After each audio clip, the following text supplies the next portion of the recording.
नमस्कार दोस्तों। महाराष्ट्र की मिट्टी की सुगंध की क्या बात करें, जो इस मिट्टी पर खाई गई हर सौगंध को बयां करती है। आज हम बात करने वाले हैं एक महान शूरवीर योद्धा की, एक ऐसे राष्ट्र निर्माता की, एक हिंदवी स्वराज्य के संस्थापक की, जिसने अपने जीवन काल में सभी युद्धों को जीतते हुए हिंदवी स्वराज्य की एक ऐसी नींव रखी जिस पर आज लोग कस्में खाते हैं। दोस्तों, महाकवि भूषण ने कभी लिखा था, कुंभकर्ण असुर अवतारी औरंगजेब, काशी और प्रयाग में दुहाई फेरी रब की, तोड़ डाले देव देवालय मंदिर मोहल्ले के रे, लाखों मुसलमान किए माला तोड़ी सब की, काशी करबला होती मथुरा मदीना होती, शिवाजी न होते तो सुन्नत होती सबकी। आज हम चर्चा कर रहे हैं छत्रपति शिवाजी महाराज के उस सपने की, जिसने कालांतर में चल करके अटक से कटक तक फैले हुए एक साम्राज्य को नया रूप दिया। और आज हम चर्चा कर रहे हैं मराठा साम्राज्य की।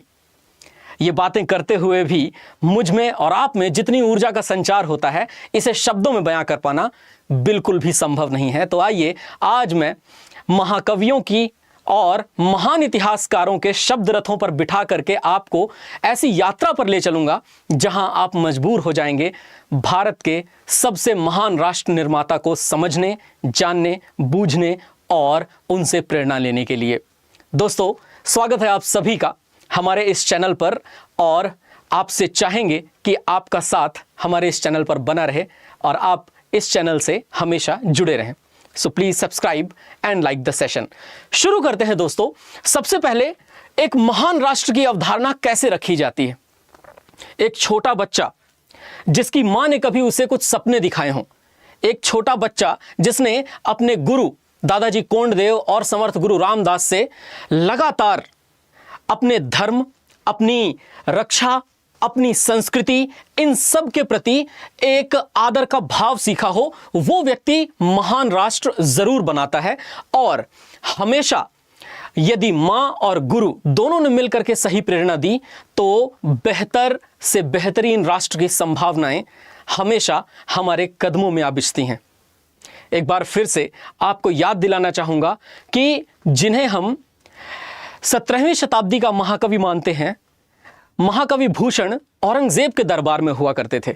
और औरंगजेब के दरबार में रहते हुए जब उन्हें यह समझ में आया कि भारत के दक्षिण हिस्से में एक ऐसा व्यक्ति है जो हिंदवी स्वराज्य की नींव डाल चुका है और हिंदवी स्वराज्य उसके जीवन का एकमात्र लक्ष्य है, तो वे औरंगजेब के दरबार से छत्रपति शिवाजी महाराज के दरबार में आ गए।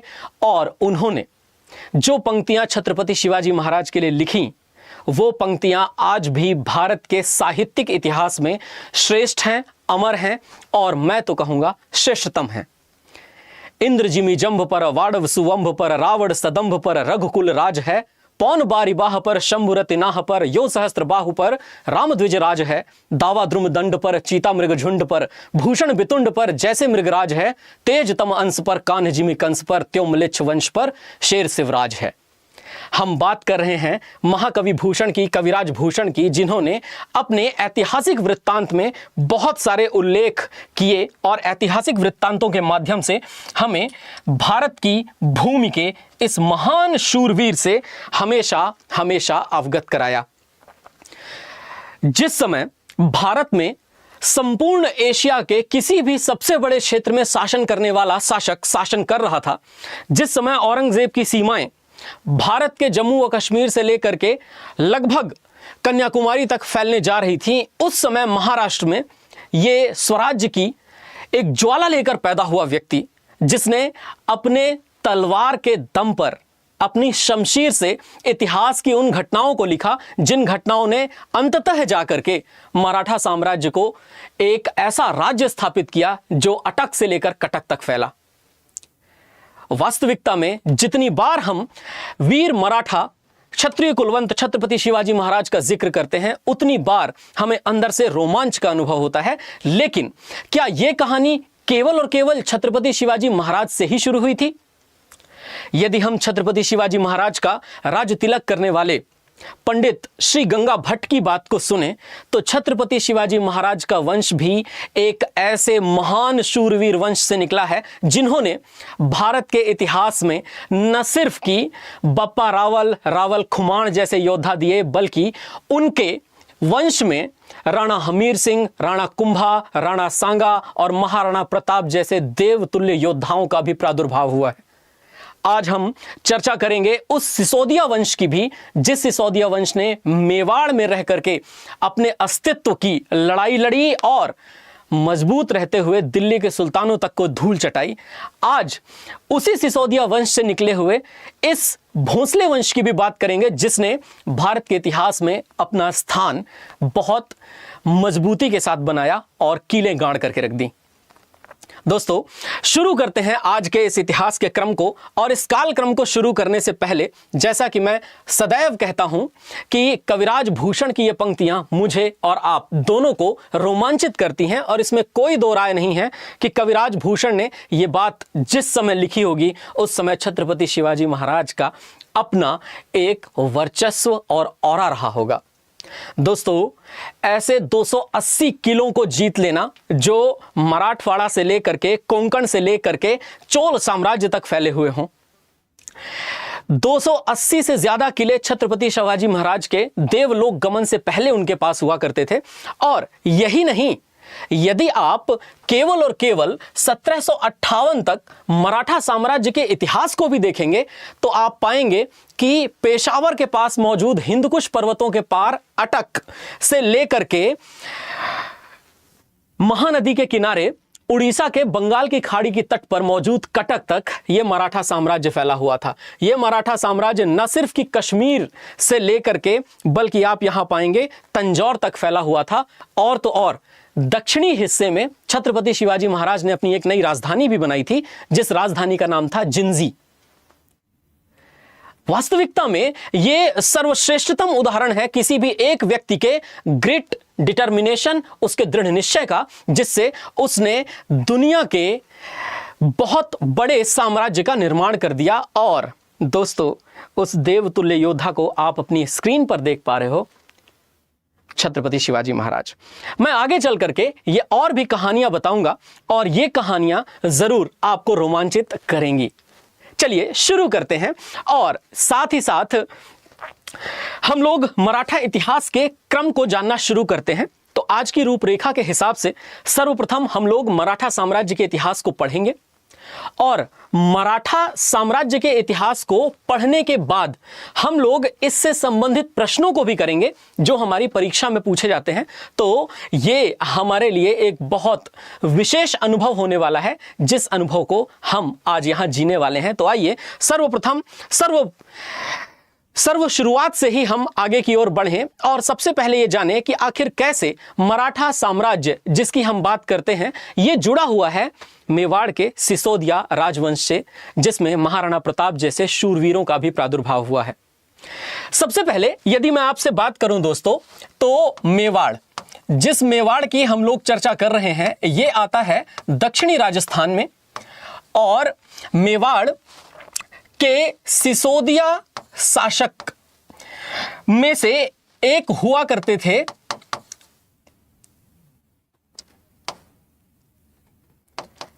जिनका नाम था सज्जन सिंह।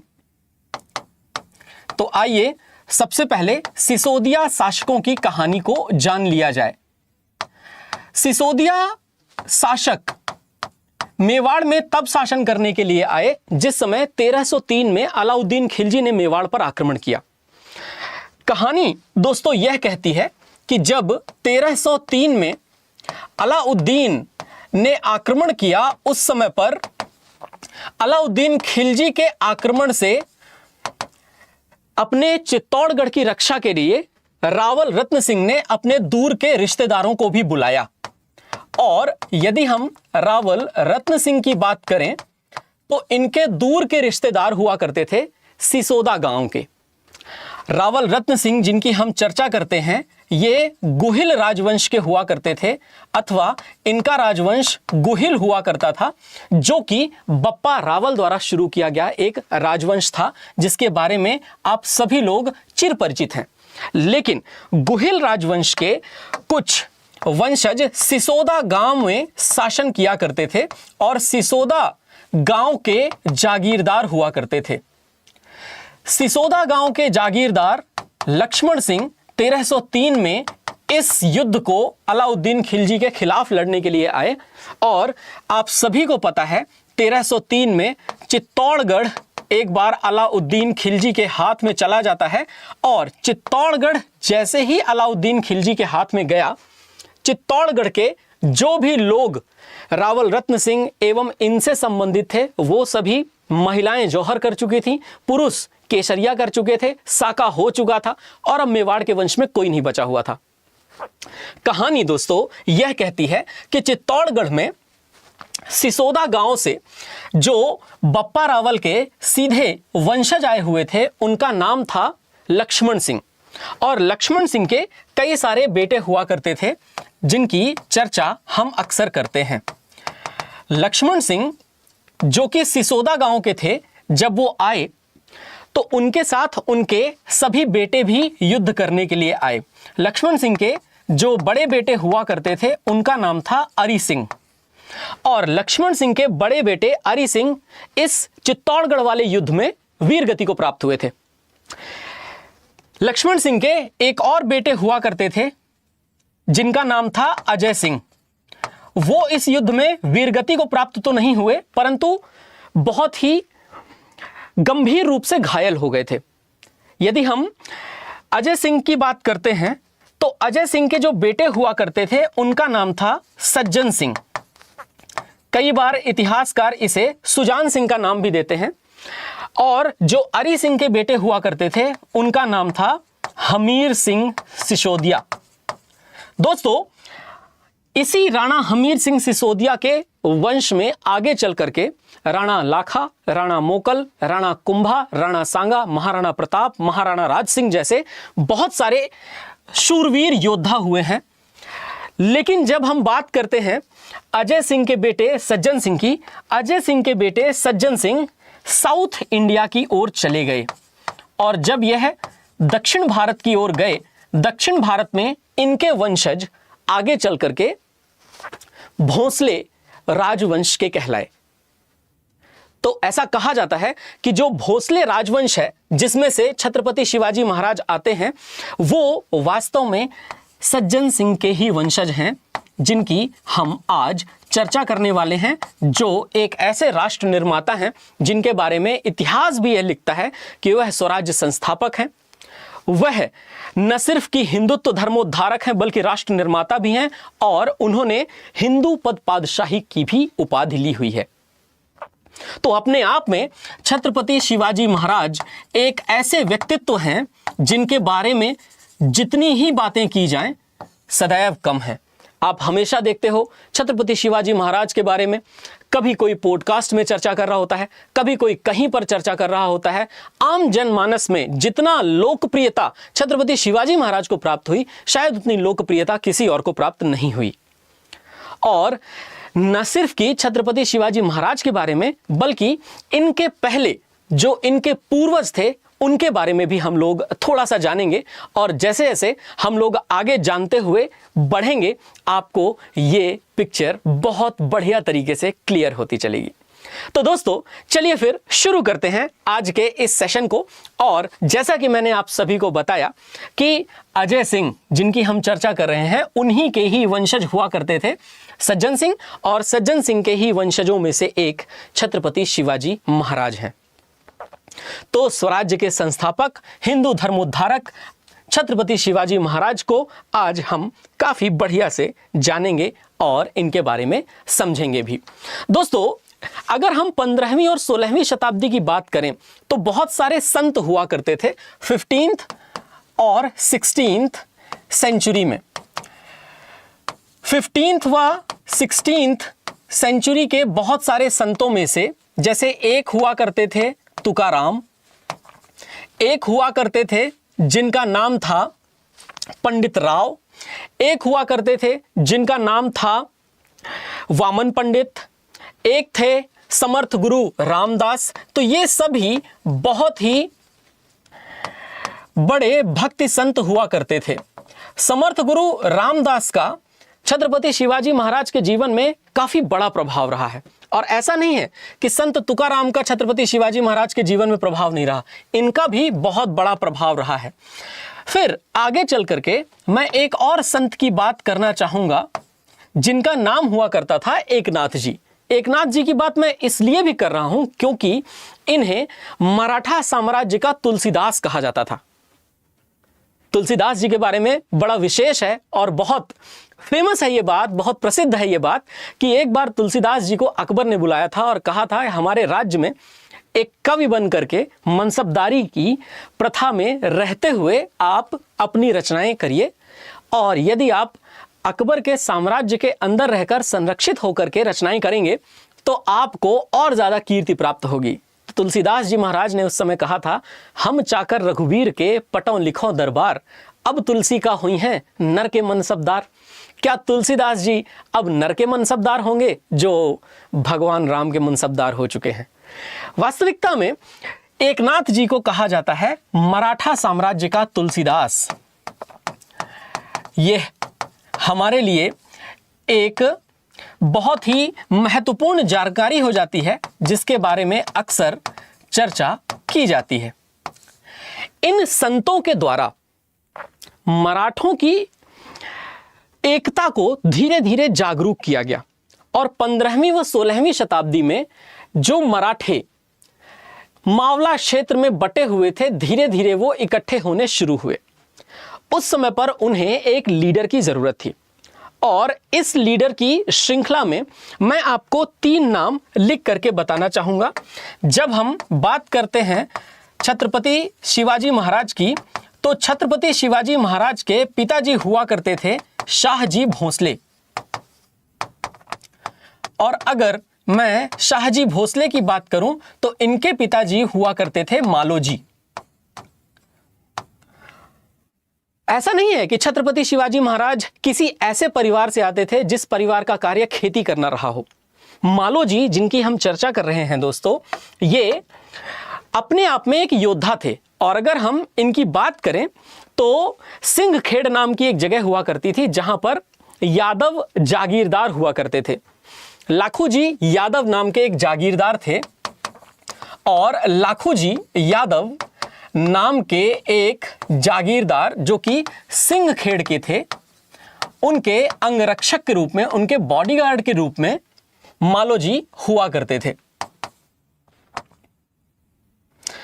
अब चर्चा थोड़ी और आगे बढ़ती है। मैं ये जिक्र इसलिए कर रहा हूं क्योंकि जब हम लाखू जी यादव के बारे में अथवा लाखू जी जाधव के बारे में बात करते हैं तो ये देवताओं के, देवगिरी के यादवों की एक श्रृंखला हुआ करती थी। और आप सभी जानते हैं देवगिरी जिस पर कई बार आक्रमण हुए अलाउद्दीन खिलजी और मोहम्मद बिन तुगलक जैसे आक्रांताओं के, अलाउद्दीन खिलजी और मोहम्मद बिन तुगलक जैसे आक्रांताओं के वंशज लाखू जी यादव सिंहखेड़ में एक जागीरदार के रूप में थे। और याद रखिए, इन्हीं लाखू जी यादव की जो पुत्री हुआ करती थी उन्हीं का नाम हुआ करता था जीजाबाई। जीजाबाई और शाहजी भोसले का विवाह हुआ, और जब जीजाबाई और शाहजी भोसले का विवाह हुआ तो जीजाबाई और शाहजी भोसले के विवाह होने के बाद दोस्तों आप सभी जानते हैं कि छत्रपति शिवाजी महाराज का जन्म हुआ। तो जीजाभाई एवं शाहजी भोसले ये आपस में विवाहित हुए। अब आते हैं मालोजी पर। मालोजी जो कि राजे के दादाजी हुआ करते थे, ये अहमदनगर की ओर निकले। सिंहखेड़ से अहमदनगर की यात्रा किए और जैसे ही सिंहखेड़ से ये अहमदनगर की ओर गए, अहमदनगर में मलिक अंबर नाम का एक व्यक्ति हुआ करता था जिसे आप सभी लोग बहमनी काल से संबंधित जानते हैं। मलिक अंबर जिसे साउथ इंडिया में गुरिल्ला युद्ध पद्धति का जनक भी कहा जाता है। और अगर हम मलिक अंबर की बात करें तो गुरिल्ला युद्ध पद्धति का जनक, गुरिल्ला युद्ध पद्धति का जनक जिसे साउथ में कहा जाता है, वो मलिक अंबर हुआ करता था। मलिक अंबर के दरबार में जब मालोजी पहुंचे तो मालोजी के वहां पहुंचने के बाद मालोजी को एक जागीर प्रदान की गई, और जो जागीर मालोजी को मिली उसका नाम हुआ करता था पुणे। तो मालोजी को पूना सूपा की जागीर प्रदान कर दी गई, और पूना सूपा की जागीर प्रदान होने के बाद आप सभी को पता है कि एक जागीरदार के रूप में मालोजी अपने आप को स्थापित करते हैं। अब ये देखिए कि मालोजी जागीरदार हो चुके थे, तो अब मालोजी के जो पुत्र थे शाहजी भोंसले, वो शाहजी भोंसले भी एक जागीरदार हो चुके थे। और ये जागीरदार जिसकी हम चर्चा कर रहे हैं, ये जागीरदार आगे चल करके बहुत बड़े इतिहास को रचने वाला है। सन 1605 की जब हम चर्चा करते हैं, 1605 में माता जीजाबाई और शाहजी भोंसले का विवाह हुआ था। 1605 में माता जीजाबाई और शाहजी भोंसले के विवाह के बाद काफी लंबे समय बाद छत्रपति शिवाजी महाराज का जन्म हुआ था। इसके पीछे बड़ी कहानी है। कुछ लोग कहते हैं 6 अप्रैल 1627 को जन्म हुआ था छत्रपति शिवाजी महाराज का।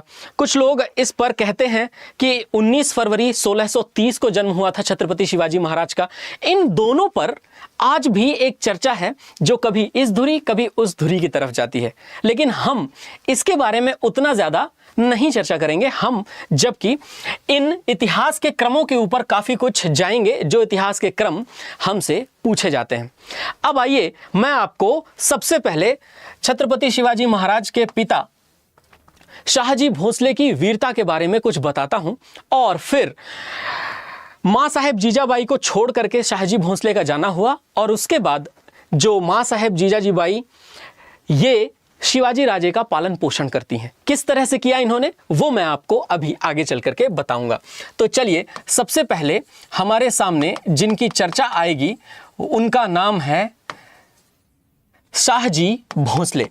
शाहजी भोंसले ने 1605 में जीजाबाई से विवाह किया, और यह विवाह करने के बाद शाहजी भोंसले ने अपने राज्य का बहुत ज्यादा विस्तार भी किया। दोस्तों ऐसा कहा जाता है कि 1620 के आसपास ये जहांगीर के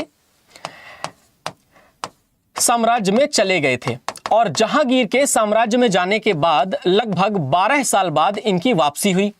जब ये 1632 के आसपास लौटे तो 1632 में लौट करके ये पहुंचे अहमदनगर।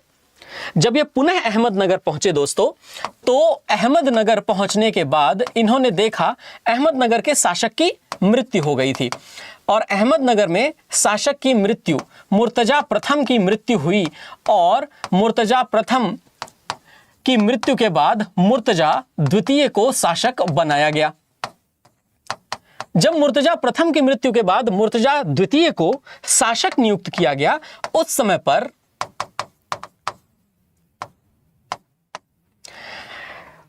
पर एक संरक्षक के तौर पर शाहजी भोंसले ने इस पूरे राज्य को संभाल लिया।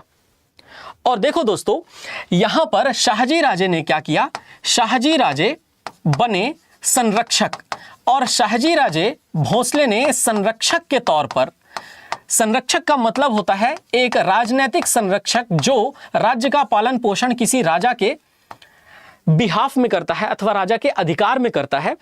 शाहजी राजे भोंसले ने काफी दिनों तक इसका संरक्षण किया, लेकिन बीच में मुगलों ने आक्रमण कर दिया, और जब मुगलों का आक्रमण हुआ तो मुगलों के आक्रमण के बाद दोस्तों ये सब कुछ शाहजहां के पास चला गया। शाहजहां के बाद 1936 में शाहजी राजे भोंसले के पास कुछ भी नहीं बचा हुआ था, इसलिए उन्होंने 1937 में बीजापुर के सुल्तान की तरफ से लड़ाई की, और बीजापुर के सुल्तान की तरफ से लड़ाई करते हुए सबसे पहले इकेई, जो कि कर्नाटक में ही एक राज्य हुआ करता था, उसके अलावा दोस्तों शीरा, और तीसरा राज्य लगभग 1640 आते आते बेंगलोर पर भी अधिकार कर लिया। तो 3 अलग अलग राज्यों को शाहजी राजे भोसले ने जीता, जिनमें से पहला राज्य जिसके बारे में चर्चा की इकई, जो कि कर्नाटक में ही आता है। दूसरा राज्य भी कर्नाटक के हिस्से में ही आता है, जिसकी हम लोगों ने बात की, शिरा। और तीसरा राज्य बेंगलोर हुआ करता था। जब ये देखो दोस्तों, जब ये चर्चाएं आगे की ओर बढ़ती हैं तो यहां हम समझ जाते हैं कि अहमदनगर तो शाहजहां के पास चला गया था और शाहजहां ने लगभग 1636 के आसपास अहमदनगर पर अधिकार कर लिया। अब उसके बाद शाहजी राजे भोसले चले गए बीजापुर के सुल्तान की संरक्षण में, और बीजापुर जाने के बाद इन्होंने लड़ाइयां लड़ी। बीजापुर जाने के बाद जो इनकी लड़ाइयां लड़ी, उनमें से जैसा कि आप जानते हैं 1637 में इनकी लड़ाई, 1638 के आसपास भी इनकी लड़ाई, और अंततः इन्होंने 1640 में भी बेंगलोर को जीत ही लिया। तो 1638-39 में इन्होंने शिरा को जीता और 1640 आते आते इन्होंने बेंगलोर को जीता। तो सबसे पहले इकई, फिर दूसरा शिरा और तीसरा बेंगलोर। इन 3 राज्यों को जीतने के बाद स्वाभाविक बात है कि शाहजी राजे भोसले के हौसले बुलंद थे, और इनके जो हौसले बुलंद थे उसके पीछे सबसे बड़ी वजह हुआ करती थी इनके द्वारा स्थापित किया गया अपना खुद का एक मिलिट्री सिस्टम। और देखो दोस्तों, इनको तभी 4 लाख रुपए की एक धनराशि दी गई, और 4 लाख रुपए की धनराशि देने के बाद इनको बेंगलोर की जागीर दी गई। तो अब इनके पास बेंगलोर की जागीर भी है, और बेंगलोर की जागीर होने के साथ साथ इनके पास धन भी है। लेकिन दोस्तों, यहां पर छत्रपति शिवाजी महाराज के जीवन में एक मोड़ आता है। इनके पिता शाहजी राजे भोसले एक अन्य महिला से विवाह कर लेते हैं, जिनका नाम था तुकाबाई। और जैसे ही अन्य महिला से विवाह करते हैं तो उस समय पर मां साहेब, जो कि जीजाबाई हुआ करती थी, वो मां साहेब छत्रपति शिवाजी महाराज को लेकर के दादाजी कोंडदेव एवं समर्थ गुरु रामदास जैसे बहुत ही विद्वान लोगों के संरक्षण में कहीं और चली जाती हैं, और वहीं से शुरुआत होती है छत्रपति शिवाजी महाराज की वास्तविक अपब्रिंगिंग की। वहीं से शुरुआत होती है एक व्यक्ति के सपनों में स्वराज्य को बुनने की, और वहीं से शुरुआत होती है महाराष्ट्र, जिसे महान राष्ट्र भी कहा जाता है, महाराष्ट्र के अंदर मावलों के इकट्ठा होकर के छत्रपति शिवाजी महाराज की तरफ से लड़ने की भी। तो दोस्तों, आज हम लोग इसकी भी चर्चा करेंगे कि शाहजी राजे भोसले ने जैसे ही अपनी दूसरी पत्नी तुकाबाई से विवाह किया, तुकाबाई से विवाह करने के बाद जीजाबाई, जिनकी हम चर्चा अभी थोड़ी देर पहले कर रहे थे, जीजाबाई ने शिवाजी राजे को लेकर के अन्यत्र अपना स्थान स्थापित किया। तो दोस्तों, यहां से हम लोगों की कहानी शुरू होती है, और अभी आने वाले लगभग कुछ समय में हम छत्रपति शिवाजी महाराज की जीवनी को समझेंगे, जानेंगे। देखिए दोस्तों, सबसे पहले यदि हम यहां बात करें छत्रपति शिवाजी महाराज की, तो बचपन से ये छत्रपति शिवाजी महाराज नहीं थे। बचपन से तो इनका नाम था शिवाजी, और अगर हम छत्रपति शिवाजी महाराज को बड़ा सामान्यतः समझें तो बड़े ही सरल व्यक्तित्व के व्यक्ति हुआ करते थे ये। जिस तरह से इनकी नीतियां थीं, जिस तरह से ये अपनी सेना को संगठित रखते थे, जिस तरह से हर सैनिक को इनका आदेश हुआ करता था कि किसी भी स्थिति में यदि किसी बूढ़े, किसी स्त्री, किसी बच्चे अथवा किसी धार्मिक व्यक्ति को किसी भी मराठा द्वारा तंग किया गया तो इसका केवल और केवल एक ही परिणाम होगा, और वो है मृत्युदंड। मुझे याद दिलाता है एक और महापुरुष की, मुझे याद दिलाता है ये महाराणा प्रताप की। 1580 की शेरपुर की घटना याद आती है मुझे। 1580 में शेरपुर में जब अब्दुल रहीम खाने खाना तैनात किए गए महाराणा प्रताप को पकड़ने के लिए, उस समय अब्दुल रहीम खाने खाना चूंकि प्रकृति से ही कवि थे, अब्दुल रहीम खाने खाना ने शिकार करना, कविताएं लिखना, इन सब कामों में अपने आप को ज़्यादा व्यस्त कर दिया, महाराणा प्रताप को भी लगा यही सही समय है और वह भी पहाड़ों से नीचे निकल करके धीरे धीरे राज्य के लिए कोष इकट्ठा करने लगे। इसी बीच अचानक एक समय जब अब्दुल रहीम खान खाना अपने विश्वस्त सैनिकों के साथ कुछ सैनिकों को छोड़ करके शिकार करने के लिए गए हुए थे, अमर सिंह कैंप में घुस करके सभी महिलाओं को बंदी बना करके महाराणा प्रताप के कैंप में ले आए और महाराणा प्रताप ने ये देखा तो वो आग बबूला हो गए। उन्होंने कहा कि ससम्मान सभी महिलाओं को अब्दुल रहीम खाना के कैंप में पहुंचा करके आइए, वरना ये मेरे प्रकोप झेलने का वास्तविक समय आ जाएगा आपके लिए। अमर सिंह इतना डर जाते हैं महाराणा प्रताप से कि वो छोड़ने के लिए जाते हैं सभी महिलाओं को और ससम्मान उनसे माफ़ी मांगते हुए उन्हें उनके घर तक पहुंचा करके आते हैं। ये जो भारतीयता के भाव हैं, ये जो अपनी संस्कृति के प्रति हमारा समर्पण है, ये जो हमारी एक भावना यत्र नार्यस्तु पूज्यन्ते रमन्ते तत्र देवता है, ये कहीं और देखने को मिल ही नहीं सकती।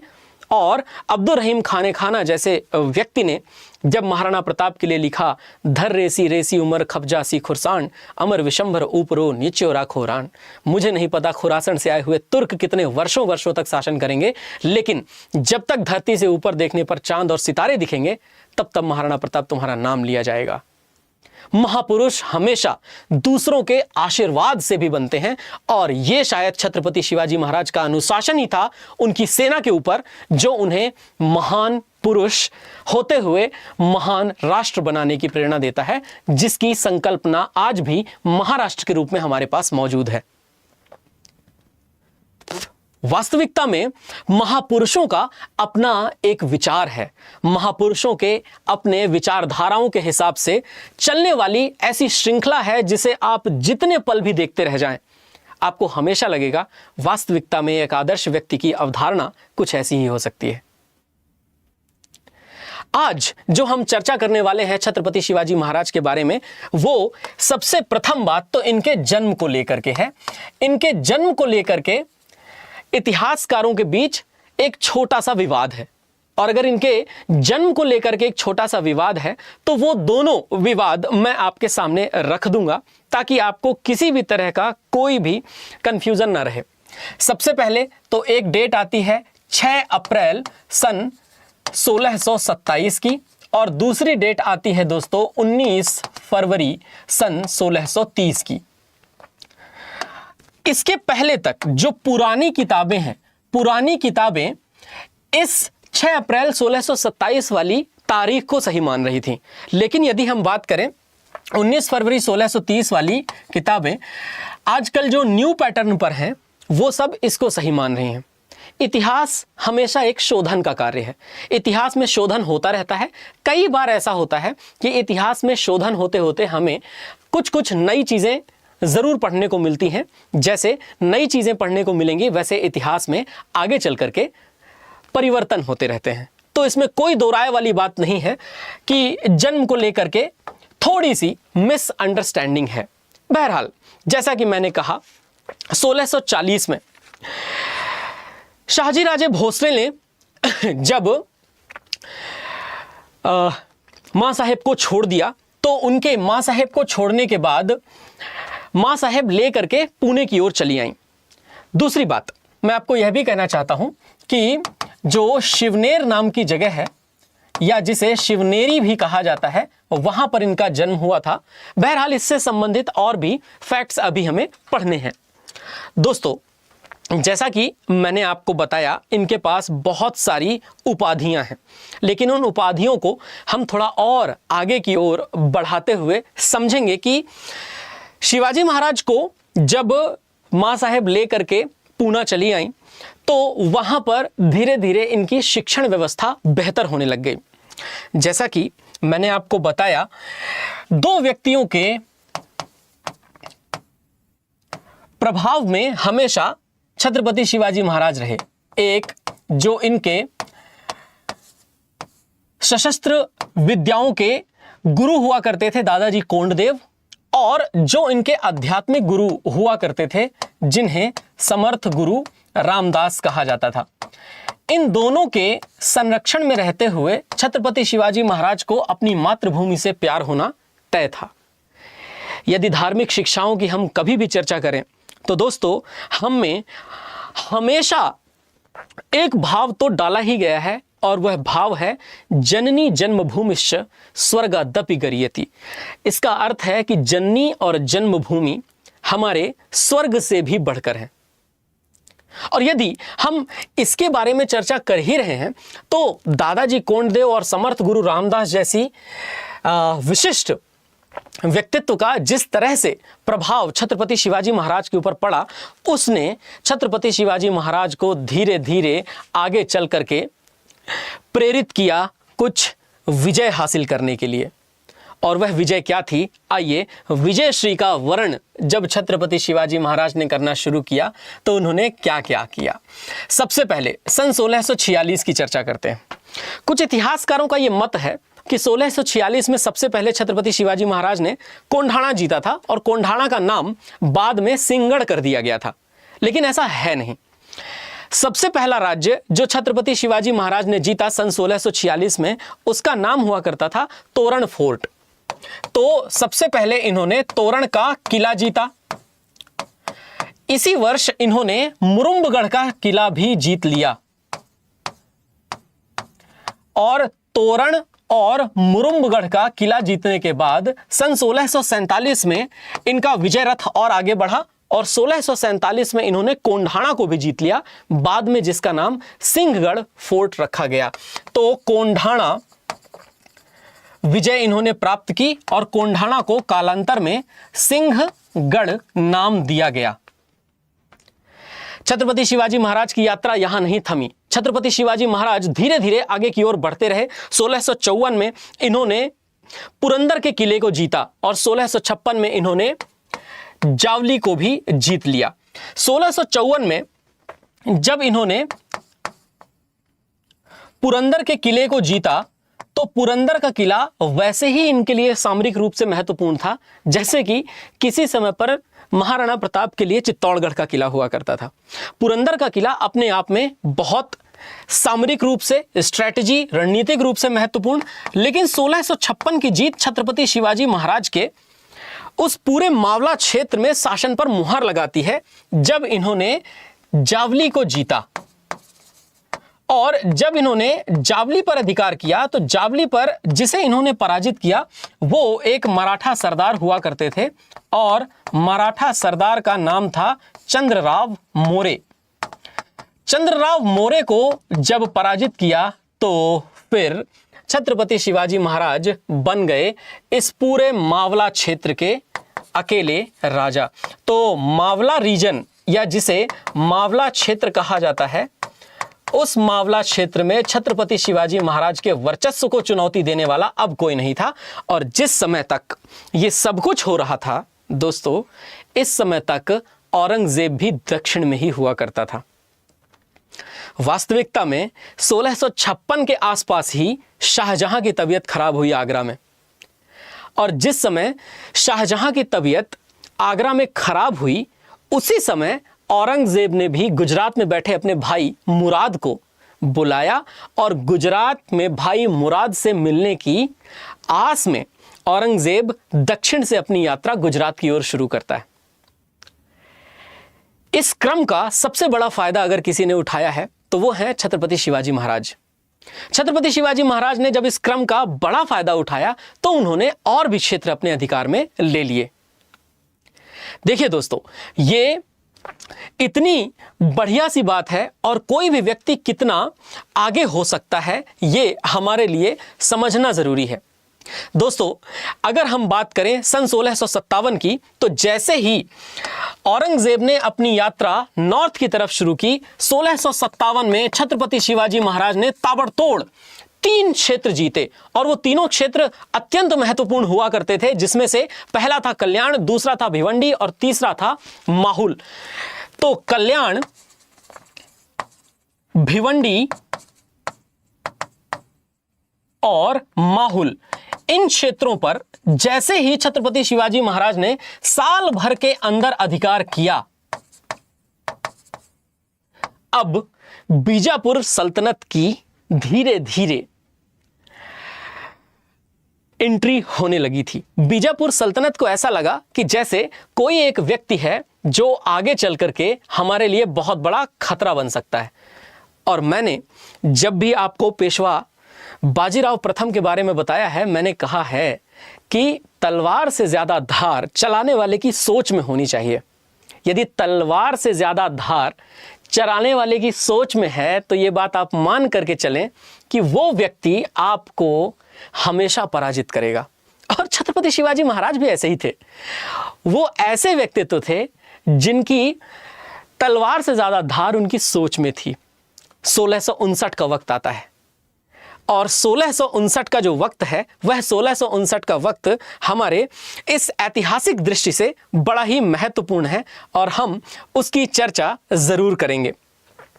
सबसे पहले जब हम 1659 की बात करें, 1659 में बीजापुर के सुल्तान ने अपने सेनापति को छत्रपति शिवाजी महाराज को मारने के लिए भेजा और उस सेनापति का नाम हुआ करता था अफजल खान। भारतीय इतिहास का ये एक ऐसा एपिसोड है जिसके बारे में हम सुनते हैं तो हमें ये लगता है कि अगर कोई व्यक्ति कूटनीति, रणनीति, युद्ध नीति का एक बहुत बढ़िया गुलदस्ता बनाए तो वो 1659 में प्रतापगढ़ में मौजूद छत्रपति शिवाजी महाराज की मुलाकात होगी अफजल खान के साथ। तो चलिए आज हम इसके बारे में चर्चा करेंगे। दोस्तों, सबसे पहले 1659 की बात करें तो 1659 में एक व्यक्ति जिसका नाम था अफजल खान, भरे दरबार में बड़ी बड़ी डींगे हाँकने वाला, बीजापुर सुल्तान के सामने यह कहने वाला कि बिना घोड़े से उतरे मैं उस चूहे को पकड़ करके लाऊंगा, उसे पता नहीं उसका सामना कौन से शेर से होने वाला था। अफजल खान आया। उस समय पर राजे हुआ करते थे प्रतापगढ़ के किले में। राजे जिस समय पर प्रतापगढ़ फोर्ट में मौजूद थे, प्रतापगढ़ फोर्ट से दूर लगभग 3 किलोमीटर दूर एक गांव हुआ करता था और प्रतापगढ़ फोर्ट में एक व्यक्ति आया जिसको अफजल खान ने भेजा था और उस व्यक्ति का नाम हुआ करता था कृष्णाजी भास्कर। दोस्तों, कृष्णाजी भास्कर एक दूत के रूप में आया था। प्रतापगढ़ फोर्ट में राजे ऑलरेडी मौजूद थे। राजे से मुलाकात की कृष्णाजी भास्कर ने और कहा कि अफजल खान आपसे एक सामान्य मुलाकात करना चाहता है। राजे इतने तो भोले थे नहीं कि उन्हें पता ना होता कि जैसे अफजल खान उन्हें खीर खाने के लिए बुला रहा है। राजे ने कृष्णाजी भास्कर को कहा, असल बात बताएं सरकार। कृष्णाजी भास्कर ने कहा कि असल बात तो यह है कि वो मुलाकात करके के बहाने आपको दम घोंट करके मारने की एक साजिश रच रहा है। राजा ने कहा, धन्यवाद कृष्णाजी भास्कर। और उसके बाद ये मुलाकात हुई। दोस्तों, प्रतापगढ़ फोर्ट के पास में एक गांव हुआ करता था और प्रतापगढ़ के किले के पास में जो गांव था उस गांव का नाम था पार। इस गांव में एक बहुत ही शानदार मुलाकात हुई। छत्रपति शिवाजी महाराज ने वैसे ही अपने 2 सेनापतियों के नेतृत्व में अपनी सेना को झाड़ियों में छुपा दिया था, जैसे कैमोफ्लॉज होता है। और इस पार गांव में जब मुलाकात हुई, अफजल खान ने बदतमीजी की और अफजल खान को इस बदतमीजी का एक स्वाद चखना भी पड़ा। दोस्तों, आपको एक मजेदार बात बताऊं, अफजल खान ने जिस समय गले लगा करके छत्रपति शिवाजी महाराज को मारने की कोशिश की और पीछे पीठ पर खंजर भोंका, छत्रपति शिवाजी महाराज पहले ही कवच पहनकर आए थे। उन्हें पता था कि अफजल खान कोई ना कोई ऐसी हरकत जरूर करेगा। छत्रपति शिवाजी महाराज एक तो वास्तविकता में अपने आप को सुरक्षित करके आए थे और दूसरा अपने हाथों में वग्नक पहन करके आए थे। इस चर्चा को हमेशा कहा जाता है कि यहां पर शिवाजी राजे अपनी कूटनीति का और अपनी बुद्धि का बहुत ही बड़ा परिचय देते हैं। शिवाजी राजे वग्नक पहन करके जो हाथों में आए थे, उसी वग्नक से पूरा पेट फाड़ दिया अफजल खान का। अफजल खान को मारा। तो अफजल खान को मारने के बाद 1659 में यह बात जा करके खटकी औरंगजेब को। 1656 से लेकर के 1658 तक लगातार औरंगजेब उत्तराधिकार के युद्ध में व्यस्त था।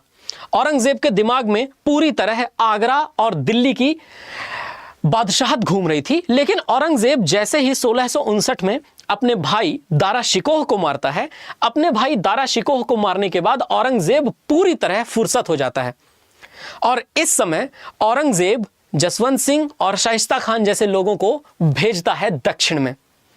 और महाराजा जसवंत सिंह की कहानियां, औरंगजेब के साथ रहते हुए यदि कोई भी व्यक्ति सबसे ज्यादा शत्रुता औरंगजेब के साथ रखा तो उनका नाम महाराजा जसवंत सिंह था। महाराजा जसवंत सिंह एक वो महान व्यक्तित्व हैं जिनको गुस्सा होकर के काबुल में पोस्टिंग दे करके औरंगजेब ने अपने आप से दूर भगाया और कहा कि जोधपुर के सारे मंदिर तोड़ दिए जाएं। औरंगजेब जो कि काबुल में जोधपुर से 1000 किलोमीटर दूर महाराजा जसवंत सिंह बैठे हुए थे, महाराजा जसवंत सिंह को समझ में ही ना आए कि औरंगजेब के द्वारा दिए गए इस ऑर्डर के बाद जोधपुर के यदि सारे मंदिर टूट गए तो मैं क्या करूंगा। और हालों हाल उन्होंने एक ऑर्डर काबुल में पास किया कि काबुल से लेकर खुरासन तक की सारी मस्जिदें तोड़ दी जाएं। महाराजा जसवंत सिंह के इस ऑर्डर को सुनने के बाद औरंगजेब ने अपना ऑर्डर वापस ले लिया। तो ऐसे कई योद्धा हुए हैं जिन योद्धाओं ने न सिर्फ कि छद्म रूप में बल्कि छत्रपति शिवाजी महाराज के प्रति अपने सॉफ्ट कॉर्नर को दिखाते हुए उनकी मदद सदैव की है। दोस्तों, शिवाजी राजे की जब हम बात करते हैं, शिवाजी राजे वगनक से 1659 में अफजल खान को फाड़ करके रख देते हैं। अफजल खान की मुलाकात असफल, तो उसके बाद 1659 में एक व्यक्ति आता है जिसका नाम था शाइस्ता खान। औरंगजेब द्वारा 1659 में शाइस्ता खान को भेज दिया गया दक्षिण, और शाइस्ता खान कोई और नहीं बल्कि औरंगजेब का ही मामा हुआ करता था। औरंगजेब का मामा शाइस्ता खान जब दक्षिण आया तो दक्षिण में आकर के इसने सर्वप्रथम कुछ किले जीत लिए। और डेक्कन में आकर के कुछ किले जीतने का मतलब है कि जैसे छोटे मोटे किले, पूना, चाकन, कल्याण, नॉर्थ कोंकण, इन सबको जीता। ऐसी बात नहीं है कि पूना को नहीं जीता, पूना को जीता, चाकन को जीता, कल्याण के हिस्से को जीता, और तो और कोंकण के उत्तरी हिस्से को भी जीत लिया। और इन सब को जीतने के बाद शाइस्ता खान ने औरंगजेब के पास पैगाम में भेजा कि शाइस्ता खान एक ऐसा व्यक्तित्व है जो किसी को भी किसी भी समय पर हरा सकता है। और अगर ऐसा है कि शाइस्ता खान किसी को भी किसी भी समय पर हरा सकता है तो यह बात हमें हमेशा याद रखनी पड़ेगी कि 1663 में आखिर ऐसा क्या हुआ। 1663 में एक बहुत बड़ा परिवर्तन आया दोस्तों, और 1663 में उस परिवर्तन को हम कहते हैं कि पुणे में छत्रपति शिवाजी महाराज का आक्रमण। और पुणे में कैसा आक्रमण हुआ वह मैं आपको बताना चाहूंगा। 1663 की बात है। सन 1663 में 15 अप्रैल की यह बात है। छत्रपति शिवाजी महाराज ने अपने मावलों को लेकर के आक्रमण किया और मावलों को लेकर के पुणे में शाइस्ता खान की छाती पर बैठ करके तलवार से अंगूठा काट दिया था। शाइस्ता खान का अंगूठा कटा, और जैसे ही शाइस्ता खान का अंगूठा कटा, शाइस्ता खान को इस बात का रियलाइजेशन हुआ कि अब वास्तविकता में मेरा पाला किसी बहुत ही बड़े व्यक्तित्व से पड़ चुका है।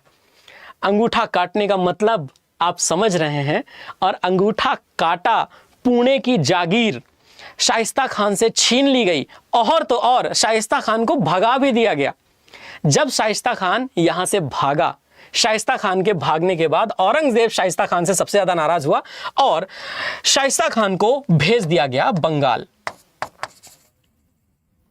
शाइस्ता खान को बंगाल भेजने के बाद इतिहास एक नया मोड़ लेता है, और इतिहास नया मोड़ लेता है 1663 में ही एक नया व्यक्ति आता है दक्षिण की तरफ। और 1663 में जो नया व्यक्ति दक्षिण की तरफ आया उसका नाम हुआ करता था मुअज्जम। दोस्तों, यदि आपसे मुअज्जम के बारे में पूछा जाए तो आप यही याद रखिएगा कि आजम, मुअज्जम और कामबख्श ये तीन औरंगजेब के वो बेटे हुआ करते थे जिनके उत्तराधिकार के युद्ध में मुअज्जम विजयी हुआ था और इसने आगे चल करके उपाधियां धारण की थी। शाह आलम प्रथम, शाह बेखबर, बहादुर शाह प्रथम, ये वही मुअज्जम था।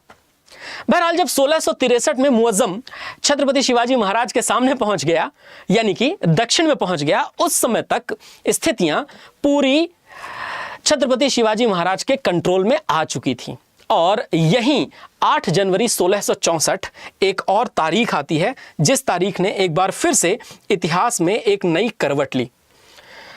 दोस्तों, मैं कहना चाहूंगा कि 8 जनवरी सन 1664 ये तारीख एक ऐसी तारीख है जिसमें छत्रपति शिवाजी महाराज ने सूरत को लूटा। और ये जो सूरत की लूट है वहां के सेठ और साहूकारों को अच्छे से लूटा गया। सूरत पर आक्रमण करके छत्रपति शिवाजी महाराज ने लगभग 1 करोड़ से ज्यादा का धन प्राप्त किया। और 1 करोड़ से ज्यादा का धन प्राप्त करने का मतलब सोचिए कि छत्रपति शिवाजी महाराज अब अपने स्वराज्य की लड़ाई के लिए धन भी एकत्र कर चुके थे। छत्रपति शिवाजी महाराज धन भी एकत्र कर चुके थे। छत्रपति शिवाजी महाराज अब धीरे धीरे अपने आप को बहुत मजबूत भी कर चुके थे। और अब औरंगजेब के सामने सबसे बड़ी चुनौती यह थी कि कैसे महाराष्ट्र में बढ़ती हुई इस शक्ति को रोका जाए। और औरंगजेब ने तब निकाला तुरुप का इक्का, और उस तुरुप के इक्के का नाम हुआ करता था मिर्जा राजा जयसिंह। दोस्तों, मिर्जा राजा जयसिंह जिसकी हम चर्चा करते हैं वह जयपुर का शासक हुआ करता था।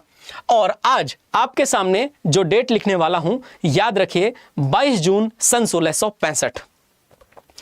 22 जून सन 1665 को मिर्जा राजा जयसिंह और छत्रपति शिवाजी महाराज के बीच में एक संधि होती है जिसे पुरंदर की संधि कहा जाता है। मिर्जा राजा जयसिंह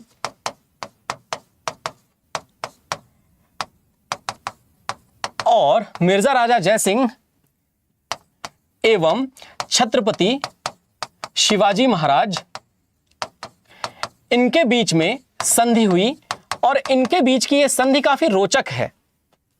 इसके 2 अलग अलग पहलू हैं दोस्तों, और इसके 2 अलग अलग पहलुओं में आज मैं आपको एक पहलू ऐसा बताना चाहूंगा जिसमें आपको यह समझ आएगा कि ऐसा नहीं है मिर्जा राजा जयसिंह एक विलेन थे, ऐसा नहीं है कि छत्रपति शिवाजी महाराज ने एक विलेन को ऐसा कहा।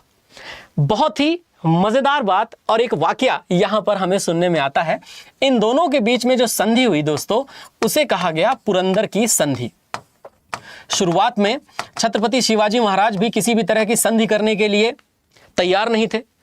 तो शुरुआती दौर में छोटी मोटी लड़ाइयां मिर्जा राजा जयसिंह की सेना और छत्रपति शिवाजी महाराज की सेना के बीच हुई। लेकिन छत्रपति शिवाजी महाराज को यह समझ आ गया कि इस समय पर हमारे सामने जो खतरा है वो हमारे सामने खतरा और ज्यादा बड़ा है और उसे हम लोग जरूर संभाल सकते हैं। 23 किले सौंप दिए गए औरंगजेब को, और 23 किले सौंपने के बाद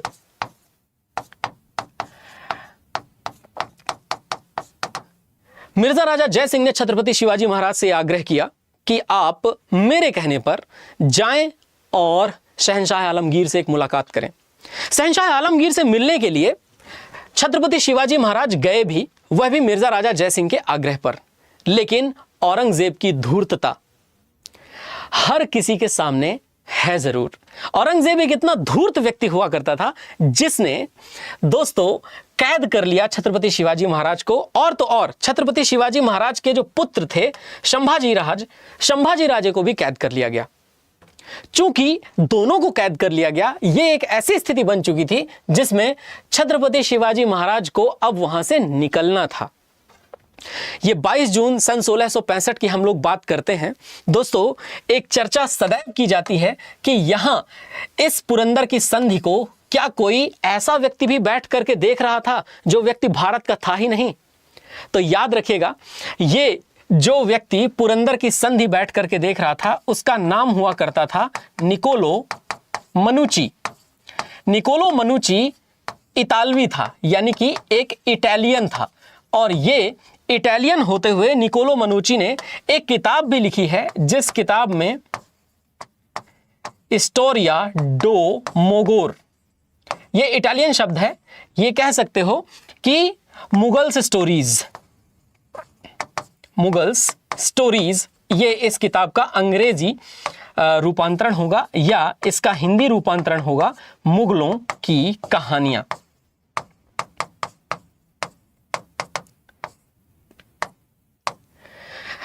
दोस्तों, ये जो स्टोरिया डो मोगोर है या जिसे हम मुगलों की कहानियां कहते हैं, इस मुगलों की कहानियां के अनुसार निकोलो मनुची ने यह बात लिखी कि पुरंदर की संधि के दौरान मैं वहां मौजूद था और बड़े ही मजेदार तरीके से मिर्जा राजा जय सिंह और छत्रपति शिवाजी महाराज के बीच एक मुलाकात हुई। वास्तव में दोनों के धर्म एक ही थे, इसलिए मिर्जा राजा जय सिंह का थोड़ा सा सॉफ्ट कॉर्नर वाला स्वभाव जरूर रहा होगा छत्रपति शिवाजी महाराज के प्रति, और छत्रपति शिवाजी महाराज का भी पत्र लेखन और सॉफ्ट कॉर्नर वाला स्वभाव जरूर रहा होगा मिर्जा राजा जय सिंह के प्रति। चूंकि दोनों के बीच में एक ऐसा कॉर्डियल व्यवहार हुआ कि उस व्यवहार को निकोलो मनुची की स्टोरिया डो मोगोर में लिखा कि मिर्जा राजा जय सिंह के कैंप में लगभग 3 दिनों तक छत्रपति शिवाजी महाराज रहे। 3 दिनों के बाद एक कन्विंस किया गया मिर्जा राजा जय सिंह द्वारा कि छत्रपति शिवाजी महाराज आगरा जाएं, और ये बात है 12 मई सन 1666 की। 12 मई सन 1666 छत्रपति शिवाजी महाराज संभाजी राजे के साथ पहुंचे मुगल दरबार, और मुगल दरबार पहुंचने के बाद यहां पर छत्रपति शिवाजी महाराज को डिसरिस्पेक्ट किया गया। यह बात याद रखिए, ये जो डिसरिस्पेक्ट वाली बात थी ये बहुत ही गलत थी। और तो और छत्रपति शिवाजी महाराज और उनके पुत्र संभाजी राजे को, दोनों लोगों को कैद कर लिया गया, यानी नजरबंद कर दिया गया, और वो नजरबंद भी किया गया था आगरा के जयपुर भवन में, जो कि मिर्जा राजा जय सिंह का ही हुआ करता था। अब मिर्जा राजा जय सिंह तो इस समय तक दक्षिण में तैनात था, और मिर्जा राजा जय सिंह ने अपनी तरफ से यह वचन देकर भेजा था कि औरंगजेब से केवल आपको एक मुलाकात करनी है। औरंगजेब से मुलाकात करने के बाद आपको सामान्यतः जो भी चीजें औरंगजेब के द्वारा कही जाएं, उनको एक ऐसे पृष्ठ पर लेकर के आना है जिस पर आप दोनों एक संधि के तौर पर सहमत होते हों। लेकिन ऐसा हुआ नहीं, एक संधि के तौर पर पृष्ठभूमि बन ही नहीं पा रही थी। औरंगजेब डिक्टेटर, औरंगजेब तो चाहता था कि छत्रपति शिवाजी महाराज को मार दिया जाए, और इस बीच जब ये सारी घटना मिर्जा राजा जय सिंह के बेटे राम सिंह मिर्जा राजा जय सिंह को बताते हैं, उस समय मिर्जा राजा जय सिंह को भी इस बात का पूर्ण पछतावा होता है कि मैंने बहुत बड़ी गलती कर दी। बहरहाल इसी बीच इनकी एक योजना बनती है, और वो योजना ये थी कि छत्रपति शिवाजी महाराज अचानक बहुत बीमार होने का एक नाटक करते हैं, और बीमार होता हुआ व्यक्ति जब अपनी मृत्युशैया की ओर जा रहा होता है तो वह दान पुण्य का काम करना चाहता है। और दान पुण्य का काम करने के लिए छत्रपति शिवाजी महाराज ने जब औरंगजेब को कहा, तो औरंगजेब को भी लगा कि जो व्यक्ति खुद ही मरना चाहता है उसे दान पुण्य करने देते हैं। बड़ी बड़ी टोकरियों में फल और फूल छत्रपति शिवाजी महाराज द्वारा हाथ लगाए जाने के बाद बाहर प्रजा में बांटा जाने लगा। शुरुआती दौर में जितने भी पहरेदार थे वो बड़ी ही कड़ाई के साथ, निगरानी के साथ इस बात की पुष्टि करते थे कि क्या ये केवल इसमें फल और फूल ही हैं। और धीरे धीरे जब यह रोज का कार्य हो गया तो पहरेदार भी ढीले पड़ गए, और एक बार छत्रपति शिवाजी महाराज और संभाजी दोनों फल और फूल की टोकरियों में लेटे, ऊपर से फल रखा गया, और वह आगरा से निकले। आगरा से निकले तो सबसे पहले वह काशी की ओर गए, काशी से निकले तो फिर वह मध्य भारत की ओर से आते हुए 12 सितंबर 1666 को पहुंच गए रायगढ़। तो दोस्तों, यह 12 सितंबर 1666 हमारे लिए बहुत महत्वपूर्ण हो जाता है, क्योंकि इस दिन छत्रपति शिवाजी महाराज रायगढ़ पहुंच गए थे। आप सभी जानते हैं रायगढ़ मराठा साम्राज्य की राजधानी हुआ करती थी, और रायगढ़ पहुंचने के बाद छत्रपति शिवाजी महाराज को एक बात समझ में आ गई थी, औरंगजेब का भरोसा तो नहीं किया जा सकता। और औरंगजेब का भरोसा नहीं किया जा सकता, इसलिए अब जरूरी है कि हम अपने राज्य को स्वयं से फिर बनाना शुरू करें। 35 किले हुआ करते थे पुरंदर की संधि के समय छत्रपति शिवाजी महाराज के पास।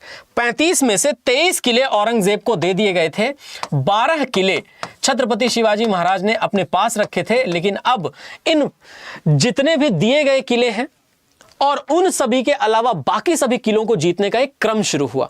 और जैसे ही तीनों को जीतने का एक क्रम शुरू हुआ, ये आगे चल करके बहुत ही खतरनाक पूरी स्थिति बन जाती है। दोस्तों 1668 की अगर हम लोग बात करें तो 1668 में मुअज्जम के साथ एक संधि होती है, और ये जो मुअज्जम के साथ संधि होती है इसको कहा जाता है गजब ट्रीटी।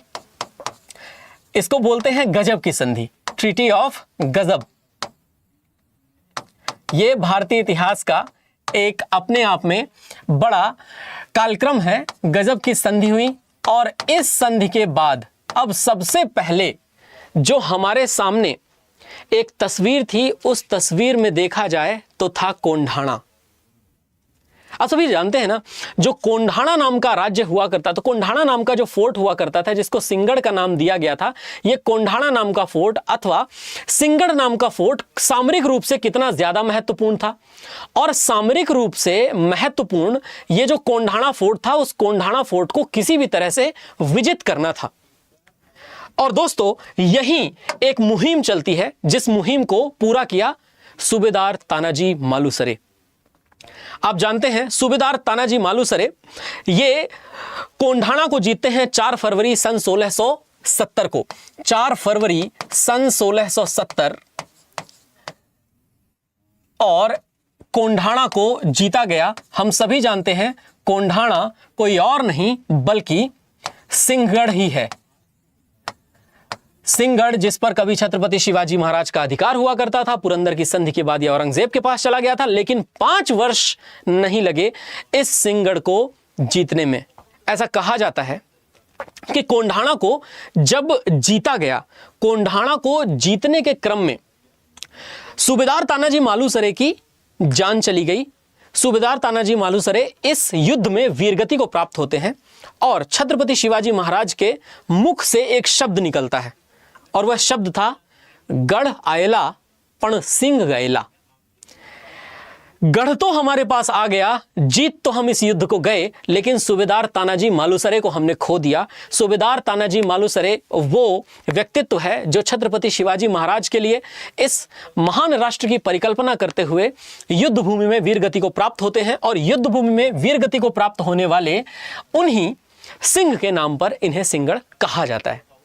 बहरहाल दोस्तों, इसके बाद की कहानियां आगे चल करके बहुत ही मजेदार हैं।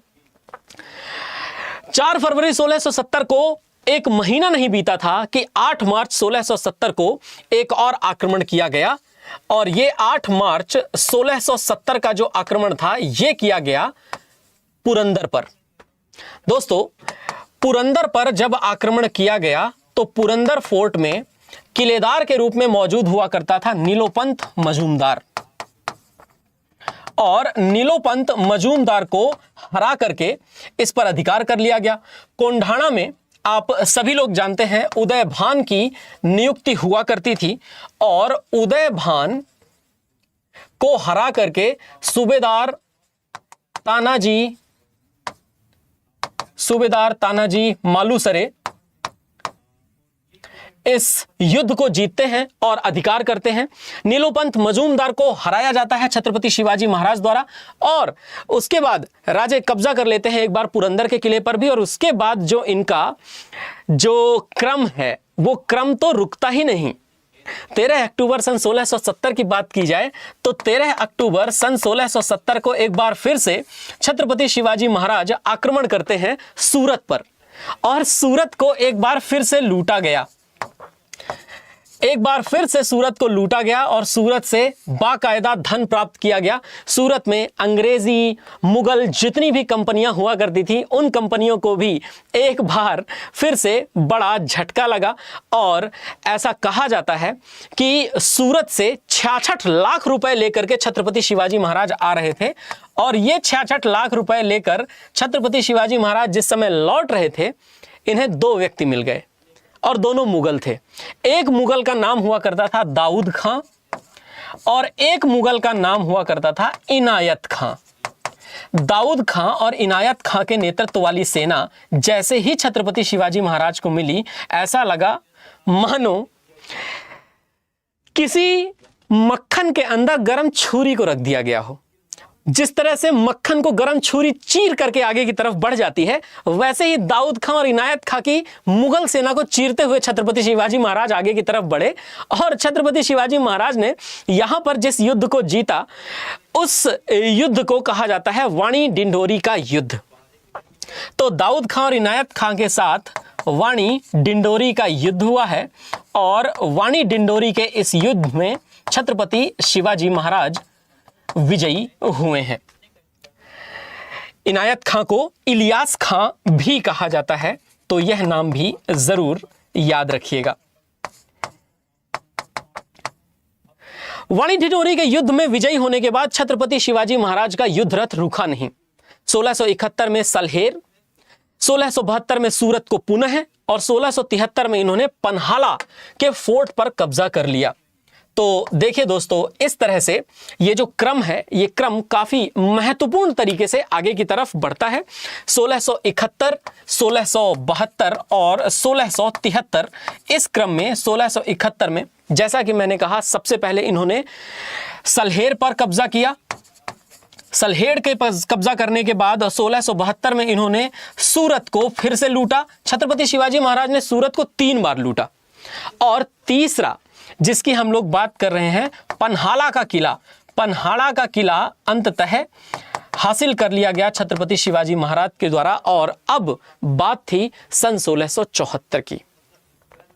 1673 तक ये सब हासिल कर लेने के बाद छत्रपति शिवाजी महाराज के पास एक साम्राज्य बनाने के लिए धन एकत्रित हो चुका था। और अब इस समय राजे आगे बढ़ करके कुछ और बड़ा करना चाहते थे। और आगे बढ़ करके कुछ बड़ा करने के क्रम में सबसे पहले उन्होंने कुछ उपाधियां ली। दोस्तों, सबसे पहले मैं आप सभी से कहना चाहूंगा, स्वराज्य संस्थापक, हिंदू धर्मोद्धारक, हिंदू धर्मोद्धारक, इसके अलावा हिंदू पद पादशाही, हिंदू पद पादशाही, और इसके अलावा एक और राष्ट्र निर्माता, ये सारी उपाधियां मिली हुई हैं। और अगर हम व्यक्तिगत रूप से राष्ट्र निर्माता शब्द की बात करें, तो राष्ट्र निर्माता की जो उपाधि है, राष्ट्र निर्माता की उपाधि जदुनाथ सरकार जी, जो कि बहुत बड़े इतिहासकार हुए हैं, जदुनाथ सरकार जी ने दी है। तो जदुनाथ सरकार सर की उपाधि है राष्ट्र निर्माता। और आज हमारे सामने जो महत्वपूर्ण डेट है दोस्तों, उस महत्वपूर्ण डेट को हम कभी नहीं भूलेंगे, 6 जून सन 1674। और ये जो 6 जून सन 1674 की डेट है, ये हमारे लिए इतनी महत्वपूर्ण है क्योंकि इसी दिन शिवाजी शाहजी भोसले, शिवाजी शाहजी भोसले से अब आगे चल करके एक ऐसे राष्ट्र निर्माता का प्रादुर्भाव हो चुका था जिन्हें हम इतिहास में छत्रपति शिवाजी महाराज के नाम से जानते हैं। आम जनमानस द्वारा इस राज्याभिषेक के बाद 6 जून सन 1674 को यह सर्वविदित घोषणा कर दी गई थी कि अब आपके राजा यानी कि छत्रपति शिवाजी महाराज आपके प्रजापालक हैं। राज्याभिषेक यानी कोरोनेशन होने के बाद अब पूरे क्षेत्र में इस बात को जान लिया गया था, मान लिया गया था कि यह राजा हैं। आपको पता है, यदि हम बात करें मुअज्जम के साथ हुई संधि की, जब गजब की संधि हुई थी तभी मुअज्जम ने छत्रपति शिवाजी महाराज को राजा मान लिया था। मुअज्जम ने तो पहले ही राजा मान लिया था, इसमें किसी भी संबंध में कोई भी चर्चा तो थी ही नहीं। लेकिन शिवाजी शाहजी भोसले से छत्रपति शिवाजी महाराज बनने की जो कहानी है, वो कहानी ऐसे ही पूरी नहीं होती। राज्याभिषेक के बाद ही पूरी होती है। और इस समय राज्याभिषेक का जो वक्त था, ये इस समय पर जो छत्रपति शिवाजी महाराज की एक पत्नी हुआ करती थी जिनका नाम था सोयराबाई, सोयराबाई को राजमहिषी का खिताब दिया गया। खैर, एक बात जो यहां पर काफी महत्वपूर्ण है कि 6 जून सन 1674 को छत्रपति शिवाजी महाराज का राज्याभिषेक हुआ और 17 जून सन 1674 को, यानी इस राज्याभिषेक के 11वें दिन मां साहिब का देहांत हो गया। दोस्तों, ये किसी भी व्यक्ति के जीवन में सबसे बड़ा दुख का पल होता है कि जब उसकी मां का देहांत हो जाए। और अब आप सभी जानते हैं कि ये काशी के जो पंडित थे, काशी के पंडित श्री गंगा भट्ट, उनके द्वारा करवाया गया राज्याभिषेक था। और उनके द्वारा करवाए गए राज्याभिषेक के बाद, जैसा कि मैंने कहा, 17 जून सन 1674 को, और 17 जून सन 1674 को मां साहेब, जिन्हें जीजाबाई कहते हैं, उनका देहांत हुआ। और इनके देहांत के बाद छत्रपति शिवाजी महाराज ने एक बार कांची के तांत्रिक को बुलाकर दोबारा राज्याभिषेक भी करवाया। तो कांची के जो तांत्रिक हैं, कांची के तांत्रिक ने दोबारा राज्याभिषेक किया था। और after coronation Chhatrapati Shivaji Maharaj became unstoppable. ऐसा नहीं है कि छत्रपति शिवाजी महाराज ने उसके बाद आक्रमण नहीं किए। उसके बाद तो छत्रपति शिवाजी महाराज ने इतने सारे आक्रमण किए कि क्या ही कहा जाए। सबसे पहले इन्होंने मुगल बहादुर खान को हराया। तो जो बहादुर खान हुआ करता था, उसने छत्रपति शिवाजी महाराज को 9 करोड़ रुपए दिए। इसके अलावा फिर कोली क्षेत्र हुआ करता था। कोली क्षेत्र बीजापुर सल्तनत के अंदर आता था। तो इन्होंने कोली प्रदेश पर भी आक्रमण कर दिया। और कोली एरिया पर आक्रमण करने के बाद इन्होंने बहुत सारा धन वहां से भी प्राप्त किया। 1675 में इन्होंने कोल्हापुर पर आक्रमण कर दिया। बगलाना और खानदेश पर इन्होंने आक्रमण किया। तो 1675 में कोल्हापुर, 1674 के आसपास ही कोली एरिया के अलावा बगलाना, जिसकी हमने बात की थी, बगलाना पर इन्होंने आक्रमण किया था। और न सिर्फ कि बगलाना, बल्कि उसके साथ इन्होंने खानदेश पर आक्रमण किया था। खानदेश जिसकी हम लोग हमेशा चर्चा करते हैं। और अकबर के समय काल में खानदेश की जो रानी हुआ करती थी, चांद बीबी, उसके बारे पे हम लोग भी एक बार विशेष डिस्कशन करते हैं। 1675 में कोल्हापुर के ऊपर आक्रमण, उसके बाद 1676 में कल्याण को जब मुगलों द्वारा, कल्याण के ऊपर जब मुगलों द्वारा आक्रमण किया गया, तो 1676 में मुगल्स, जिन्हें हम अक्सर चर्चा के दौरान लेकर के आते हैं, मुगल्स द्वारा आक्रमण किए जाने पर मुगलों को भी एक बार बुरी तरह से परास्त किया गया। 1677 की यदि हम बात करें तो 1677 में बेल्लोर और तंजौर नाम के 2 जगहों पर इन्होंने आक्रमण किया था। 1677-78 में जब ये कर्नाटक की तरफ गए तो कर्नाटक में इन्होंने बेल्लोर और बेल्लोर के साथ साथ तंजौर, इन 2 जगहों पर आक्रमण किया था। और यहीं अपनी नई दक्षिण राजधानी भी बनाई थी। यहीं पर एक दक्षिण की राजधानी का कॉन्सेप्ट आता है। और दक्षिण की राजधानी जो नई बनी थी उसे कहा जाता था जंजी। यह नई राजधानी छत्रपति शिवाजी महाराज द्वारा बनाई गई थी। ठीक है, तो देखिए दोस्तों, बगलाना, खानदेश, इन सभी पर आक्रमण किया गया।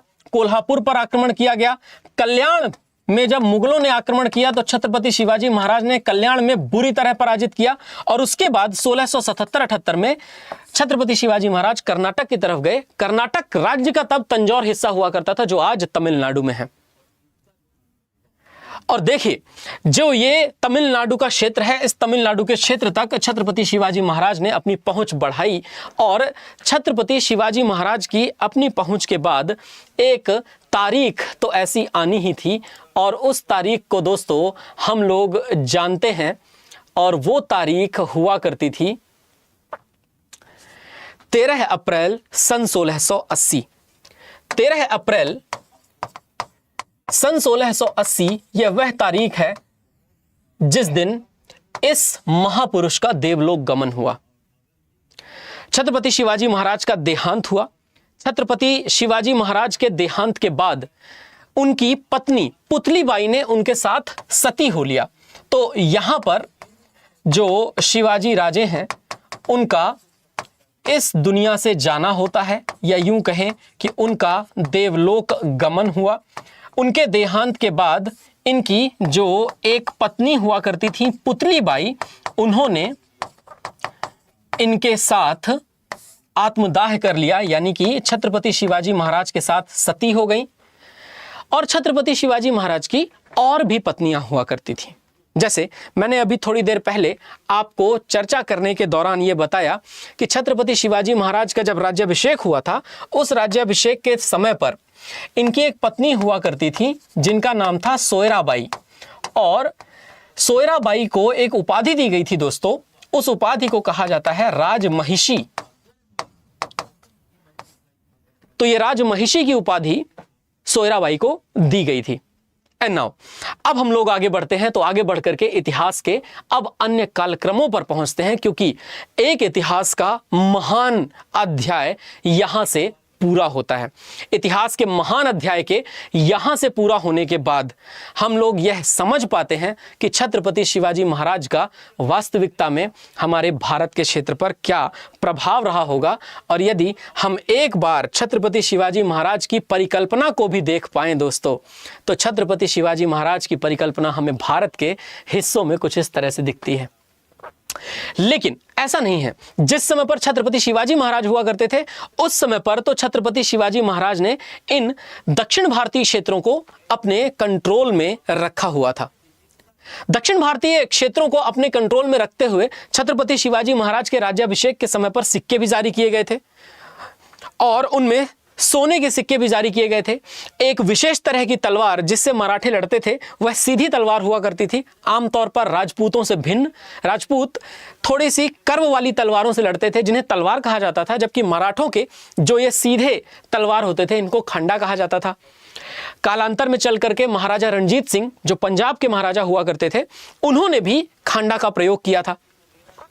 और जैसा कि मैं आपको सदैव कहता हूं, छत्रपति शिवाजी महाराज एक ऐसे व्यक्तित्व हुआ करते थे जिनके बारे में जितना कहा जाए उतना कम है। अब यदि छत्रपति शिवाजी महाराज के मृत्यु के समय तक देखा जाए, तो यह जो लाल क्षेत्र आपको दिख रहा है, जिसमें बसैन है, बॉम्बे है, चौल है, और उसके अलावा दोस्तों पुणे है, सतारा है, कोल्हापुर है, गोवा में छत्रपति शिवाजी महाराज की नेवीज गईं, लेकिन उस समय पुर्तगालियों का वहां पर प्रेजेंस हुआ करता था, पुर्तगालियों की मौजूदगी हुआ करती थी।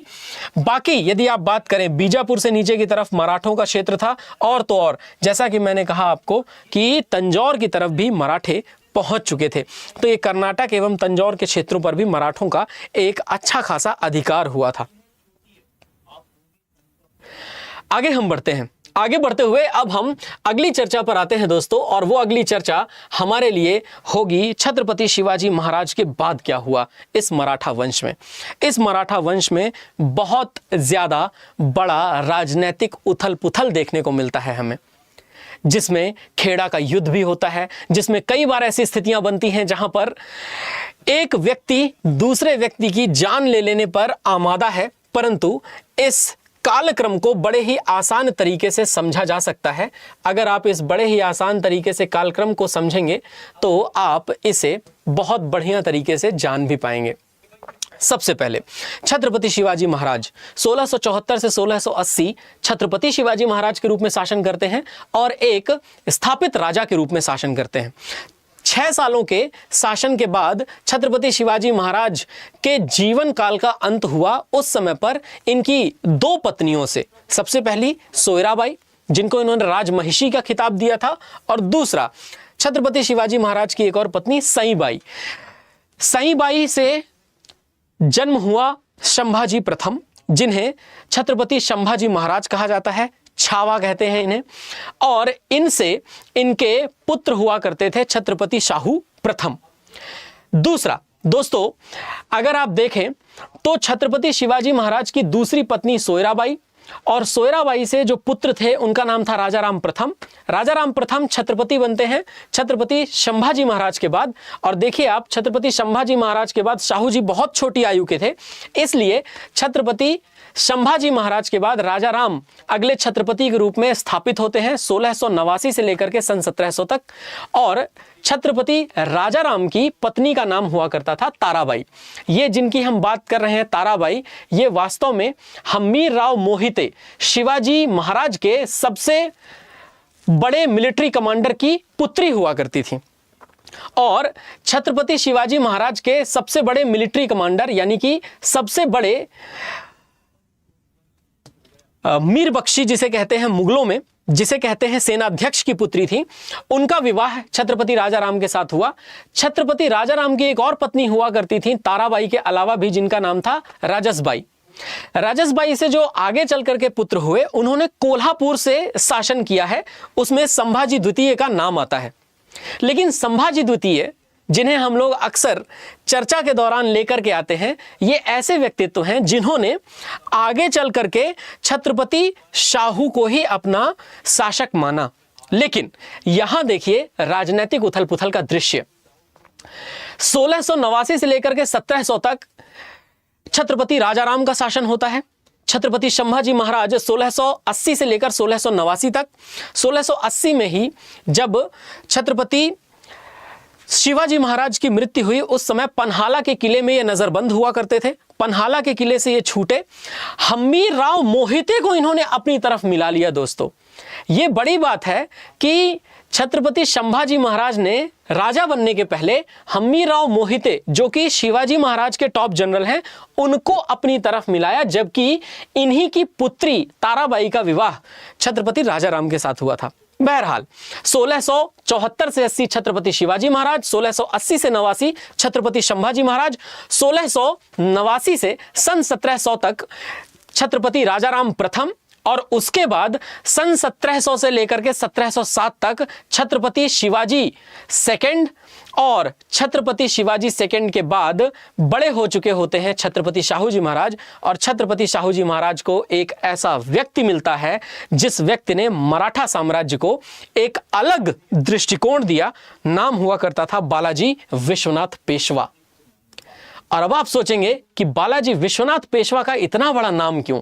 उसके पीछे वजह है दोस्तों। बालाजी विश्वनाथ पेशवा वो व्यक्तित्व हुआ करते थे जिन्होंने आगे चल करके सतारा को स्थापित किया। तो आज हम लोग बहुत बढ़िया तरीके से मराठों के छत्रपति शिवाजी महाराज के बाद वाले इतिहास को भी समझेंगे, क्योंकि राजे के बाद का इतिहास काफी राजनीतिक से उथल पुथल भरा रहा है। कोल्हापुर के शासकों ने हमेशा सतारा के शासकों को ही अपना शासक माना है। छत्रपति शाहू जी महाराज को अपना शासक छत्रपति संभाजी द्वितीय ने मान लिया था, और इन्होंने तो फिर छत्रपति का टाइटल भी नहीं लिया था। यदि कुछ बेहतरीन कलाकृतियों की चर्चा की जाए तो बेहतरीन कलाकृतियां आपको देखने मिलती हैं इस तरह से। ये आपको कभी सिंहगढ़ का किला, कभी लोहागढ़ का किला, कभी शिवनेरी दुर्ग विशेष रूप से देखने को मिलते हैं, और इस महान विभूति को हो सके तो प्रणाम कीजिए। क्या ही कहा जाए इनके बारे में। ये जो दुर्ग हैं, ये दुर्ग कितने दुर्गम हैं, पर बाद भी अगर हम लोग इनके बारे में करें तो फिर क्या कहा जाए। छत्रपति शिवाजी महाराज ऐसा नहीं है कि संगठन करता नहीं थे। छत्रपति शिवाजी महाराज एक बहुत कुशल संगठन करता थे। इन्होंने कुशल संगठन करता होने के नाते राजा छत्रसाल के साथ भी बहुत बेहतरीन हार्दिक संबंध बनाए, और छत्रपति शिवाजी महाराज ने राजा छत्रसाल को भी अपने पूरी तरह से आत्म समर्पण में ही रखा। अगर मैं छत्रपति शिवाजी महाराज की कुछ लाइंस दोहराना चाहूं जो लिखी हैं महाकवि भूषण ने, तो फिर देखिए, चकित चकत्ता चौकी चौकी उठे बार बार, दिल्ली दहशत चितय चाहि कर सती है, बिलखी बदन बिलखत विजयपुर पति फिरत, फिरंगिन की नारी फरकती है, थर थर कांपत कुतुबशाही गोलकुंडा, हरि हवस भूप भीर भरकती है, राजा शिवराय के नगारन की धाक रकेते, बादशाहन की छाती धरकती है। तो है तो कुछ विशेषता। खैर चलिए आगे बढ़ते हैं दोस्तों, और अब हम लोग एक ऐसे इतिहास की दृष्टिकोणों पर चर्चा करें जो इतिहास का दृष्टिकोण हमारे लिए बेहद महत्वपूर्ण होगा।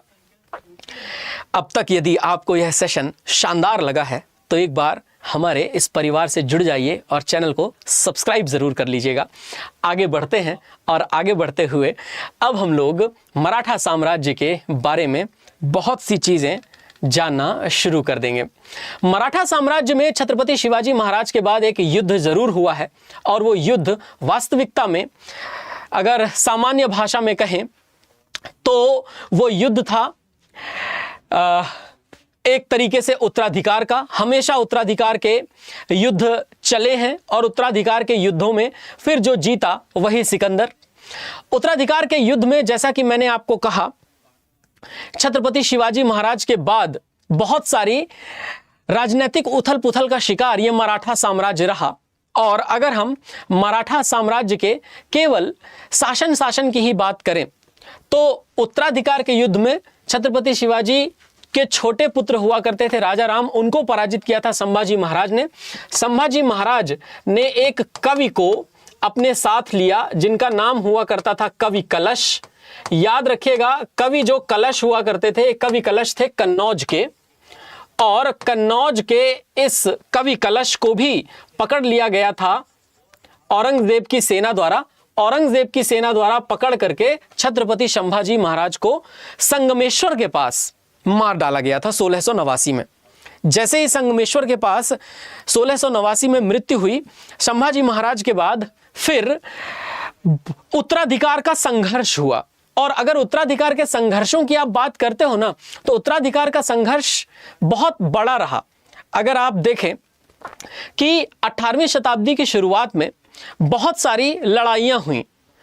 छत्रपति शाहू महाराज जो कि शिवाजी महाराज के एक ग्रैंडसन थे, ताराबाई जो छत्रपति राजा राम की पत्नी हुआ करती थी, और मराठा सरदारों की लॉयल्टी जो है इधर से उधर होती रही। देशमुख और मराठा सरदार जितने भी थे वो सब इधर से उधर पलटते रहे, तो यह भी एक बहुत बड़ा कारण बनता है।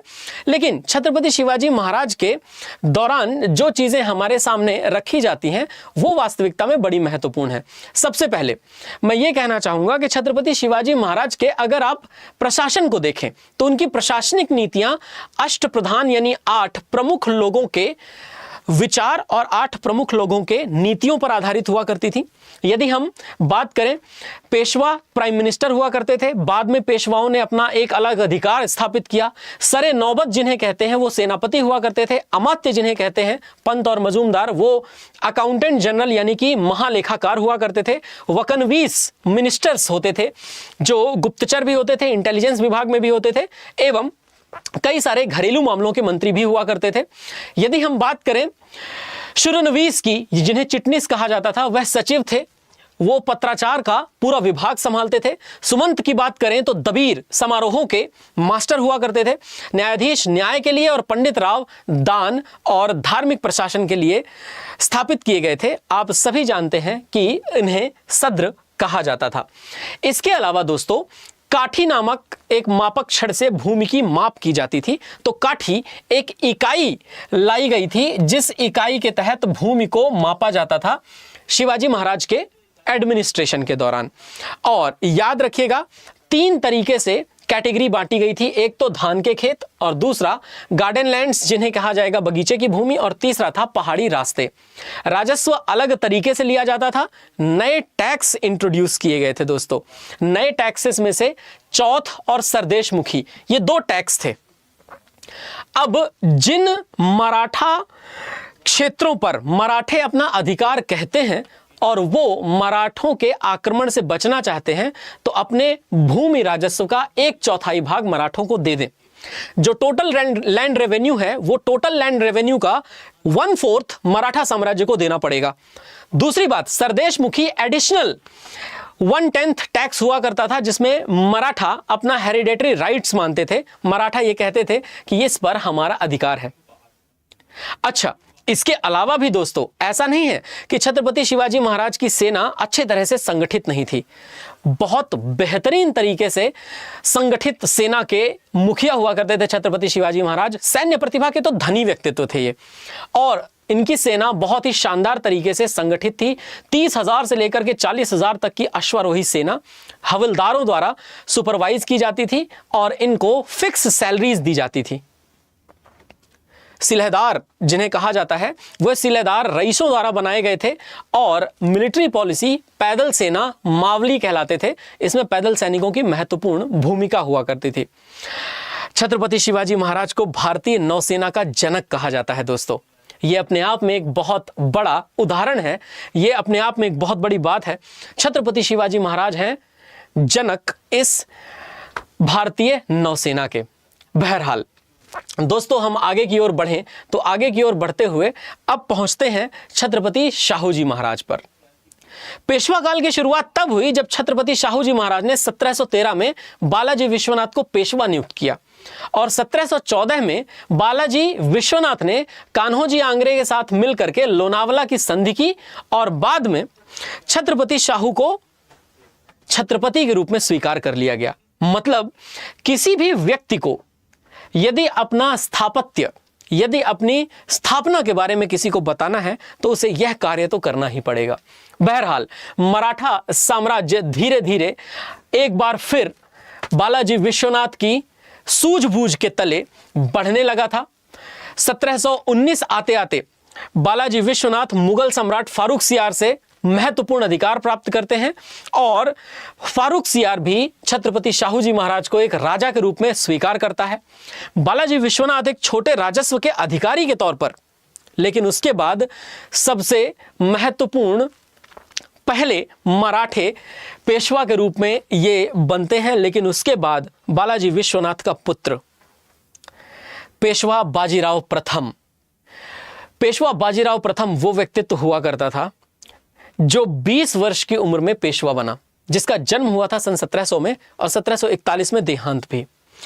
अपने 1720 वाले उम्र के पड़ाव पर, यानी 1720 में 20 वर्ष की उम्र के पड़ाव पर छत्रपति शाहू जी महाराज के पेशवा के रूप में नियुक्त की जाती है बाजीराव प्रथम की।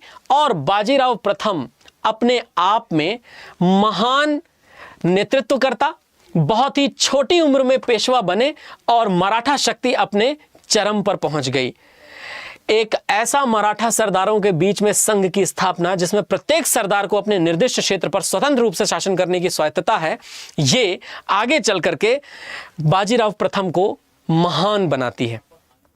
देखिए दोस्तों, मराठा परिवार पूरे भारत में प्रमुखता से अधिकार प्राप्त करने में सक्षम रहे।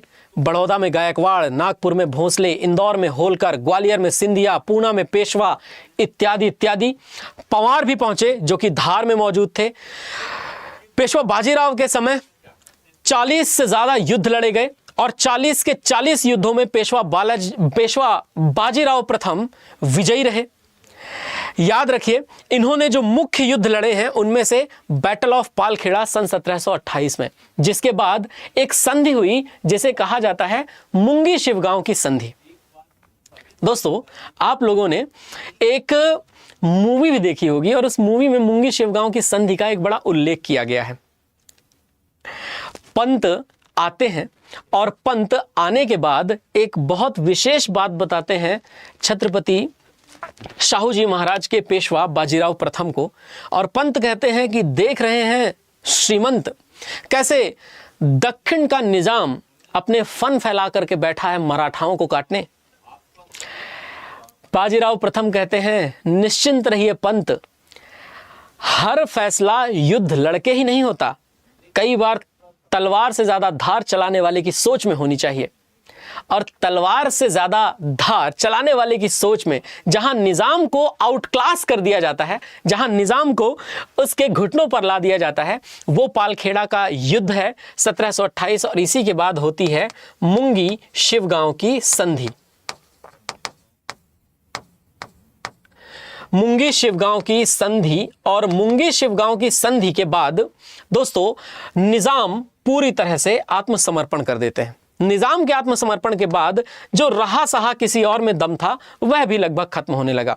1737 में तो मात्र 500 सैनिकों को ले जा करके घेर करके रख लिया था पूरी दिल्ली को।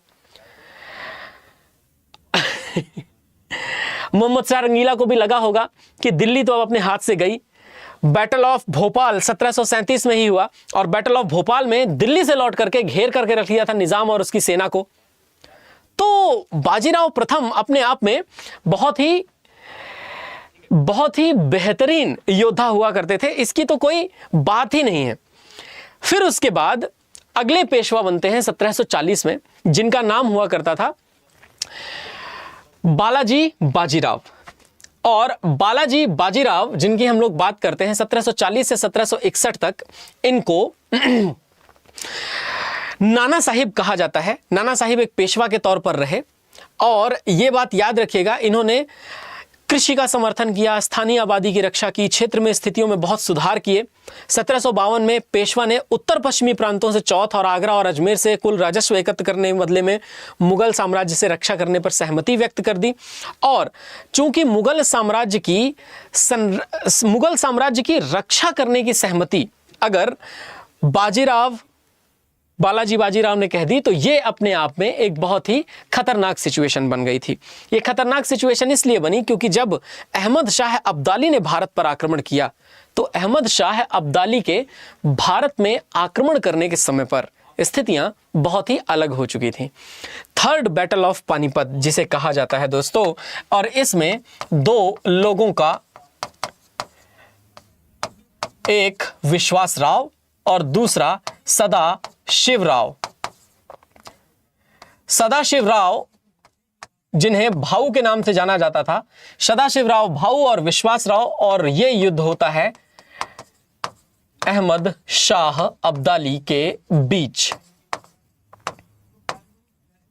अहमद शाह अब्दाली और विश्वासराव और सदाशिवराव भाऊ इस युद्ध को लड़ते जरूर हैं, लेकिन 1761 में हुए इस युद्ध में अंततः पराजय होती है मराठा साम्राज्य की। और मराठा साम्राज्य की पराजय के साथ ही इनका जो प्रभाव है वह प्रभाव धीरे धीरे कम होने लग जाता है।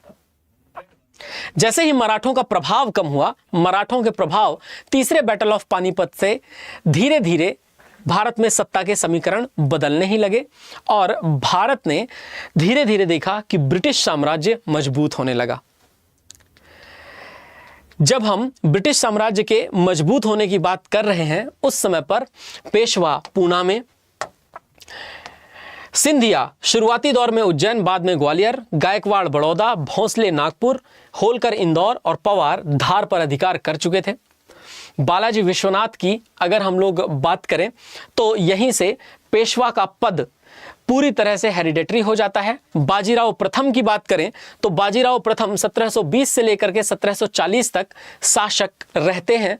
फिर उसके बाद बालाजी बाजीराव का शासन आया और अहमद शाह अब्दाली के समय काल में, जिस समय पर यह है बालाजी बाजीराव शासक हुआ करते थे या पेशवा हुआ करते थे, उसी समय अहमद शाह के साथ इनका एग्रीमेंट हो जरूर गया था, परंतु युद्ध होता है और युद्ध होने के बाद महादेव राव 1761 से 72 तक जो कि हैदर अली को हराते हैं। फिर नारायण राव 1772 से 73 रघुनाथ राव के साथ अपनी पावर का स्ट्रगल करते हैं और यहीं पहला आंग्ल मराठा युद्ध होता है। हम आंग्ल मराठा युद्ध की भी चर्चा करेंगे। उसके बाद सालबाई की संधि 1782 में पेशवा स्वामी माधवराव के दौरान, और फिर आते हैं बाजीराव द्वितीय। बाजीराव द्वितीय लास्ट पेशवा होते हैं मराठा साम्राज्य के। बसैन की संधि 1802 में और 1817-1818 आते आते तीसरा आंग्ल मराठा युद्ध जो मराठों के शक्ति को बहुत कमजोर करके रख देता है। आप देखें, रघुनाथ राव को ब्रिटिश ने पहले आंग्ल मराठा युद्ध में सपोर्ट किया था और पहले आंग्ल मराठा युद्ध में सपोर्ट करने के बाद सलबाई की संधि पर हस्ताक्षर किए गए थे, जो कि 1782 में हस्ताक्षर किए गए। आप देख रहे हैं उस समय पर पेशवा हुआ करते थे नारायण राव, तो नारायण राव के विरुद्ध रघुनाथ राव की सहायता अंग्रेजों ने की। सलबाई की संधि के अनुसार अंग्रेजों ने इस युद्ध को जीत लिया था। दूसरा आंग्ल मराठा युद्ध 1803 से 1806 के बीच हुआ। पेशवा बाजीराव द्वितीय हुआ करते थे। इन्होंने बसैन में सब्सिडरी अलायंस यानी कि सहायक संधि पर हस्ताक्षर कर लिए। हालांकि जो ग्वालियर के सिंधिया थे उन्होंने ब्रिटिश के खिलाफ युद्ध लड़ा, पर सिंधियास को ब्रिटिश ने हरा दिया था। तीसरे आंग्ल मराठा युद्ध की बात करें तो पिंडारी बहुत महत्वपूर्ण रोल प्ले करते हैं और अंततः मराठा इस युद्ध में पराजित होते हैं और 1818 के बाद मराठों का वह शक्ति का हिसाब किताब नहीं रह जाता जितनी शक्ति के हिसाब किताब की हम लोग अक्सर या सदैव चर्चा किया करते हैं। बस एक बात जो एडमिनिस्ट्रेटिव मास्टर बनाती है छत्रपति शिवाजी महाराज को, वह है प्रांत में सूबेदार और ममलतदारों की नियुक्ति, महल में सर हवलदारों की नियुक्ति, तर्फ में हवलदारों की नियुक्ति, मौज में कारकुनों की नियुक्ति और गांव में पाटिलों की नियुक्ति। यानी कि जो सबसे छोटी इकाई थी वो गांव थी, फिर उसके ऊपर मौज होते थे, मौज के ऊपर तर्फ होते थे, तर्फ के ऊपर महल होते थे, महल के ऊपर होते थे प्रांत। तो प्रांतों के तो देखो गांव मौजों के अंदर आते थे, मौजे तर्फों के अंदर आते थे, तर्फों महलों के अंदर आते थे और महल प्रांतों के अंदर आते थे। यह विशेषता है, यह एडमिनिस्ट्रेशन रहा है। चलिए अब कुछ प्रश्नावलियों की श्रृंखला जरूर हम लोग आगे बढ़ाएंगे और उस प्रश्नावली के माध्यम से आज मराठा साम्राज्य के ऊपर जो हमने इतिहास इतना बड़ा सुना है उस इतिहास को आगे चल करके एक नए मोड़ पर ले चलेंगे जरूर। तो देखिए दोस्तों, पहला प्रश्न जो आप सभी लोगों की स्क्रीन पर है वो ये रहा कि मराठा साम्राज्य की प्रशासनिक व्यवस्था किस पूर्ववर्ती भारतीय साम्राज्य से प्रभावित हुआ करती थी, और यह याद रखिएगा यह पूर्ववर्ती भारतीय साम्राज्य से स्थापित हुआ करती थी जिसे हम लोग विजयनगर साम्राज्य कहते थे। अब मैं आप लोगों से एक बात और कहना चाहता हूं, आप किसी भी परीक्षा की तैयारी कर रहे हों, ये जो आज आपने क्लास पढ़ी है ये क्लास आपके काम आएगी। चाहे आप पीएससी की तैयारी कर रहे हो, चाहे आप रेलवे की तैयारी कर रहे हो, चाहे आप एसएससी की तैयारी कर रहे हो या किसी भी परीक्षा की तैयारी कर रहे हो, इसलिए तुरंत इस चैनल को सब्सक्राइब कर लीजिए। आपको इसी तरह हम नई नई क्लासेस ला करके इसी समय पर देते रहेंगे जिससे आपको बेहतर से बेहतरीन बनने में एक शानदार मदद मिले। तो दोस्तों, जैसा कि मैंने कहा आपको विजयनगर साम्राज्य की हम लोग बात करते हैं, वहां से प्रेरित हुआ करते थे। 18वीं शताब्दी के दौरान उत्तर भारत में मराठों की सर्वोच्चता को स्थापित करने में किस मराठा की महत्वपूर्ण भूमिका हुआ करती थी। और याद रखिएगा, जिस समय उत्तर भारत में मराठों की सर्वोच्चता को स्थापित करने की बात आई उस समय महादजी शिंदे का बहुत बड़ा योगदान हुआ करता था। सो महादजी शिंदे अपने आप में बहुत विशिष्ट थे। आगे चलते हैं, मराठों के अधीन चौथ कर प्रणाली के लिए गैर मराठा क्षेत्रों से कितने प्रतिशत राजस्व की आवश्यकता हुआ करती थी। तो दोस्तों याद रखें, चौथ के लिए टोटल लैंड रेवेन्यू का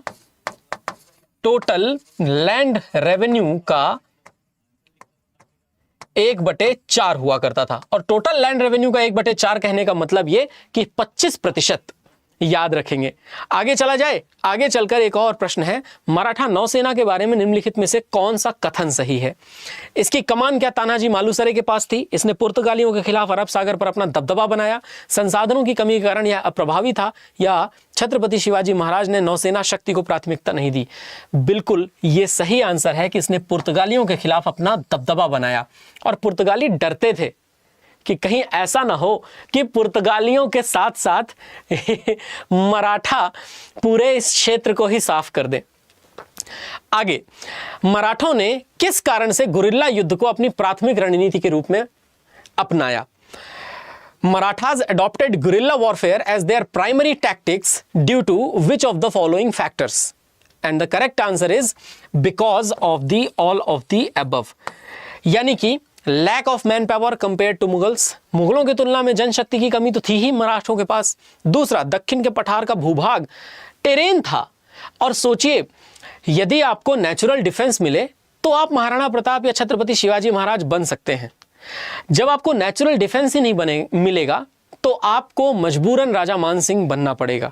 हम इतिहास में आज चाहे जितनी उंगली उठा दें, हम आज चाहे कितना भी खराब कह दें राजा मान सिंह को, जो हल्दी घाटी के युद्ध में महाराणा प्रताप के खिलाफ मौजूद थे, या मिर्जा राजा जय सिंह को जो पुरंदर की संधि करवाने के लिए छत्रपति शिवाजी महाराज के पास थे, परंतु ये बात हम हमेशा याद रखेंगे कि जयपुर आगरा से 200 किलोमीटर दूर भी नहीं है और जयपुर के सामने कोई भी ऐसा प्राकृतिक रक्षा या नेचुरल डिफेंस नहीं है ज्योग्राफी का। जबकि अगर हम बात करते हैं उदयपुर या मेवाड़ की, वहां अरावली के पहाड़ बड़े घने हैं, और जब हम बात करते हैं पूना अथवा पूरे महाराष्ट्र की, वहां पर भी पहाड़ों ने छत्रपति शिवाजी महाराज को एक बहुत महत्वपूर्ण डिफेंस प्रदान किया है। आगे चलते हैं। पानीपत की तीसरी लड़ाई के दौरान किस कारक ने मराठा हार में महत्वपूर्ण योगदान किया? Over extension of supply lines, betrayal of allies, या tactical superiority of Ahmad Shah Abdali, या फिर यूं कहा जाए कि ये सारे के सारे कारण बने जिस कारण से मराठों की हार हुई। तो दोस्तों, यदि मैं कहूं आपसे तो इसका सही उत्तर है कि सभी कारण थे जिस कारण मराठों की हार हुई है। निम्नलिखित में से कौन सलबाई की संधि 1782 में सीधे तौर पर शामिल नहीं था? सलबाई की संधि की अगर हम बात करते हैं, सलबाई की संधि के दौरान सीधे तौर पर यदि कोई शामिल नहीं था, उनका नाम हुआ करता था माधवराव प्रथम। अगली चर्चा, छत्रपति शिवाजी महाराज के अधीन अष्टप्रधान निम्नलिखित में किस प्रशासनिक मॉडल से प्रेरित थी? यदि अष्टप्रधान काउंसिल्स की बात करें तो inspired by which administrative model? Mughal के सेंट्रल एडमिनिस्ट्रेशन से, मुगल के केंद्रीय प्रशासन थे, या फिर राजपूत एडमिनिस्ट्रेटिव प्रैक्टिसेस, राजपूत प्रशासनिक प्रथाओं से, या विजयनगर दरबार पदानुक्रम से, या पारंपरिक मराठा शासन और दक्कन सल्तनतों के संयोजन से? तो दोस्तों, अगर आपको सही आंसर कहा जाए तो इसका सही आंसर है पारंपरिक मराठा शासन और दक्कन की सल्तनतों के संयोजन से। वैसे मैं आपको एक बात बताऊं, विजयनगर साम्राज्य में एक राजा हुआ करते थे जिनका नाम था राजा कृष्णदेव राय। मैं इनका नाम इसलिए ले रहा हूं कि जिस तरह छत्रपति शिवाजी महाराज के दरबार में अष्टप्रधान हुआ करते थे, उसी तरह इनके दरबार में भी अष्ट दिग्गज हुआ करते थे। और याद रखिए, राजा कृष्णदेव राय का जो शासन रहा है वह 1509 से लेकर के 1529 तक रहा है। इतिहास का ये वो कालक्रम है जहां महान शूरवीर महाराणा संग्राम सिंह प्रथम अथवा राणा सांगा भी थे और बाबर का भी भारत में आक्रमण हुआ था।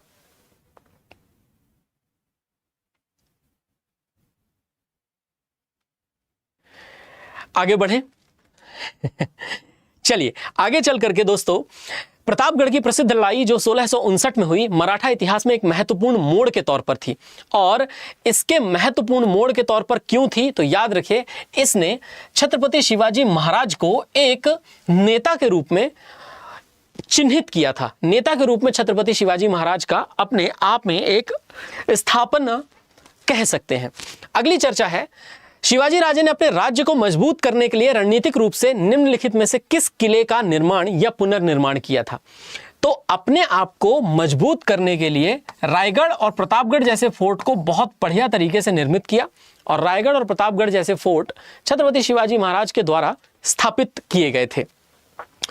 अगली चर्चा आती है, मराठों ने सरदेशमुखी की व्यवस्था मुख्य रूप से किसके लिए लागू की थी?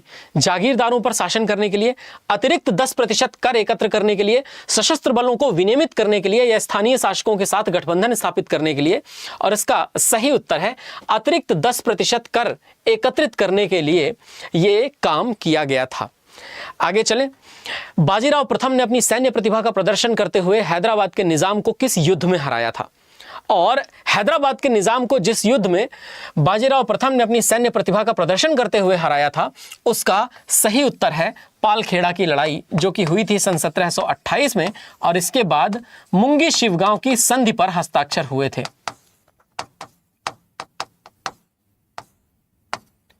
मुझे आज तक हंसी आती है जिस तरह से भारत का बॉलीवुड अपनी मूवीज बनाता है। यदि आप कोई कल्पना का विषय लें तो उसमें इतिहास ना घुसाएं, और यदि आप कोई इतिहास का विषय लेते हैं तो उसमें कल्पना ना घुसाएं। मैं केवल इतना कहना चाहता हूं कि कौन निजाम के सामने बैठ करके पेशवा होने के नाते कहेगा कि हमने तो सुना है केवल दक्षिण में निजाम ही निजाम है, बाकी तो सब बगैर गुठली के आम है। कौन सा ऐसा होगा निजाम जो ये कहेगा कि मराठा सल्तनत में शिवाजी राजे और शंभू राजे के बाद कोई है तो वो बाजी ही बाजी है, बाकी सब के सब भाजी है।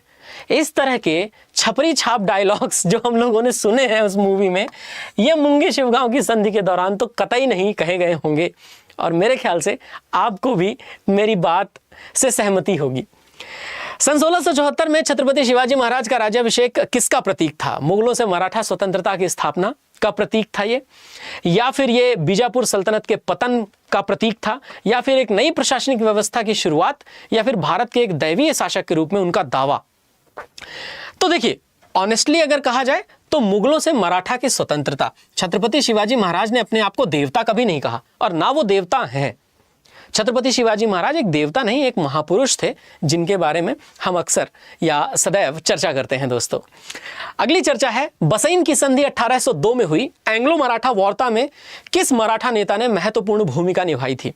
तो बसईन की संधि जो 1802 में हुई, उसमें बाजीराव द्वितीय जो कि पेशवा के तौर पर तैनात थे, उन्होंने ही महत्वपूर्ण भूमिका निभाई थी। कौन से कारक है जो मराठा साम्राज्य के पतन के कारण बने?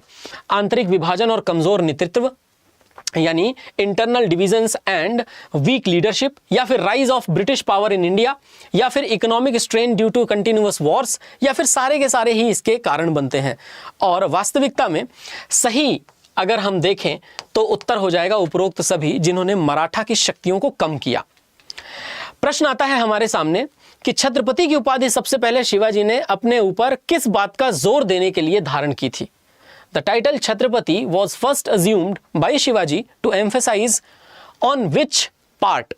Divine right to rule, break from Mughals dominance, role as the protector of Hindu dharma, और ऑल ऑफ द अबव।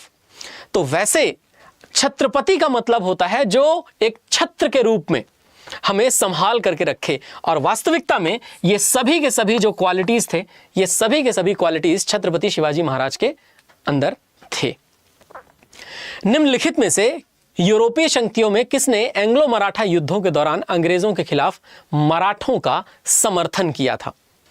अंग्रेजों के खिलाफ और मराठों के पक्ष से अगर कोई लड़े थे तो वो अंग्रेज के ही दुश्मन रहे होंगे, क्योंकि अंग्रेजों का एक ही दुश्मन था, और अंग्रेजों के दुश्मन को कहा जाता था फ्रेंच। तो फ्रेंच लोगों ने कर्नाटक के युद्ध में भी, आंग्ल मैसूर युद्धों में भी, और अंततः मराठा और अंग्रेजों के बीच युद्धों में भी हमेशा अंग्रेजों का विरोध किया। और अंग्रेजों का विरोध किया इसलिए ये बात हम सभी जानते हैं कि फ्रेंच लोग ही रहे होंगे वो।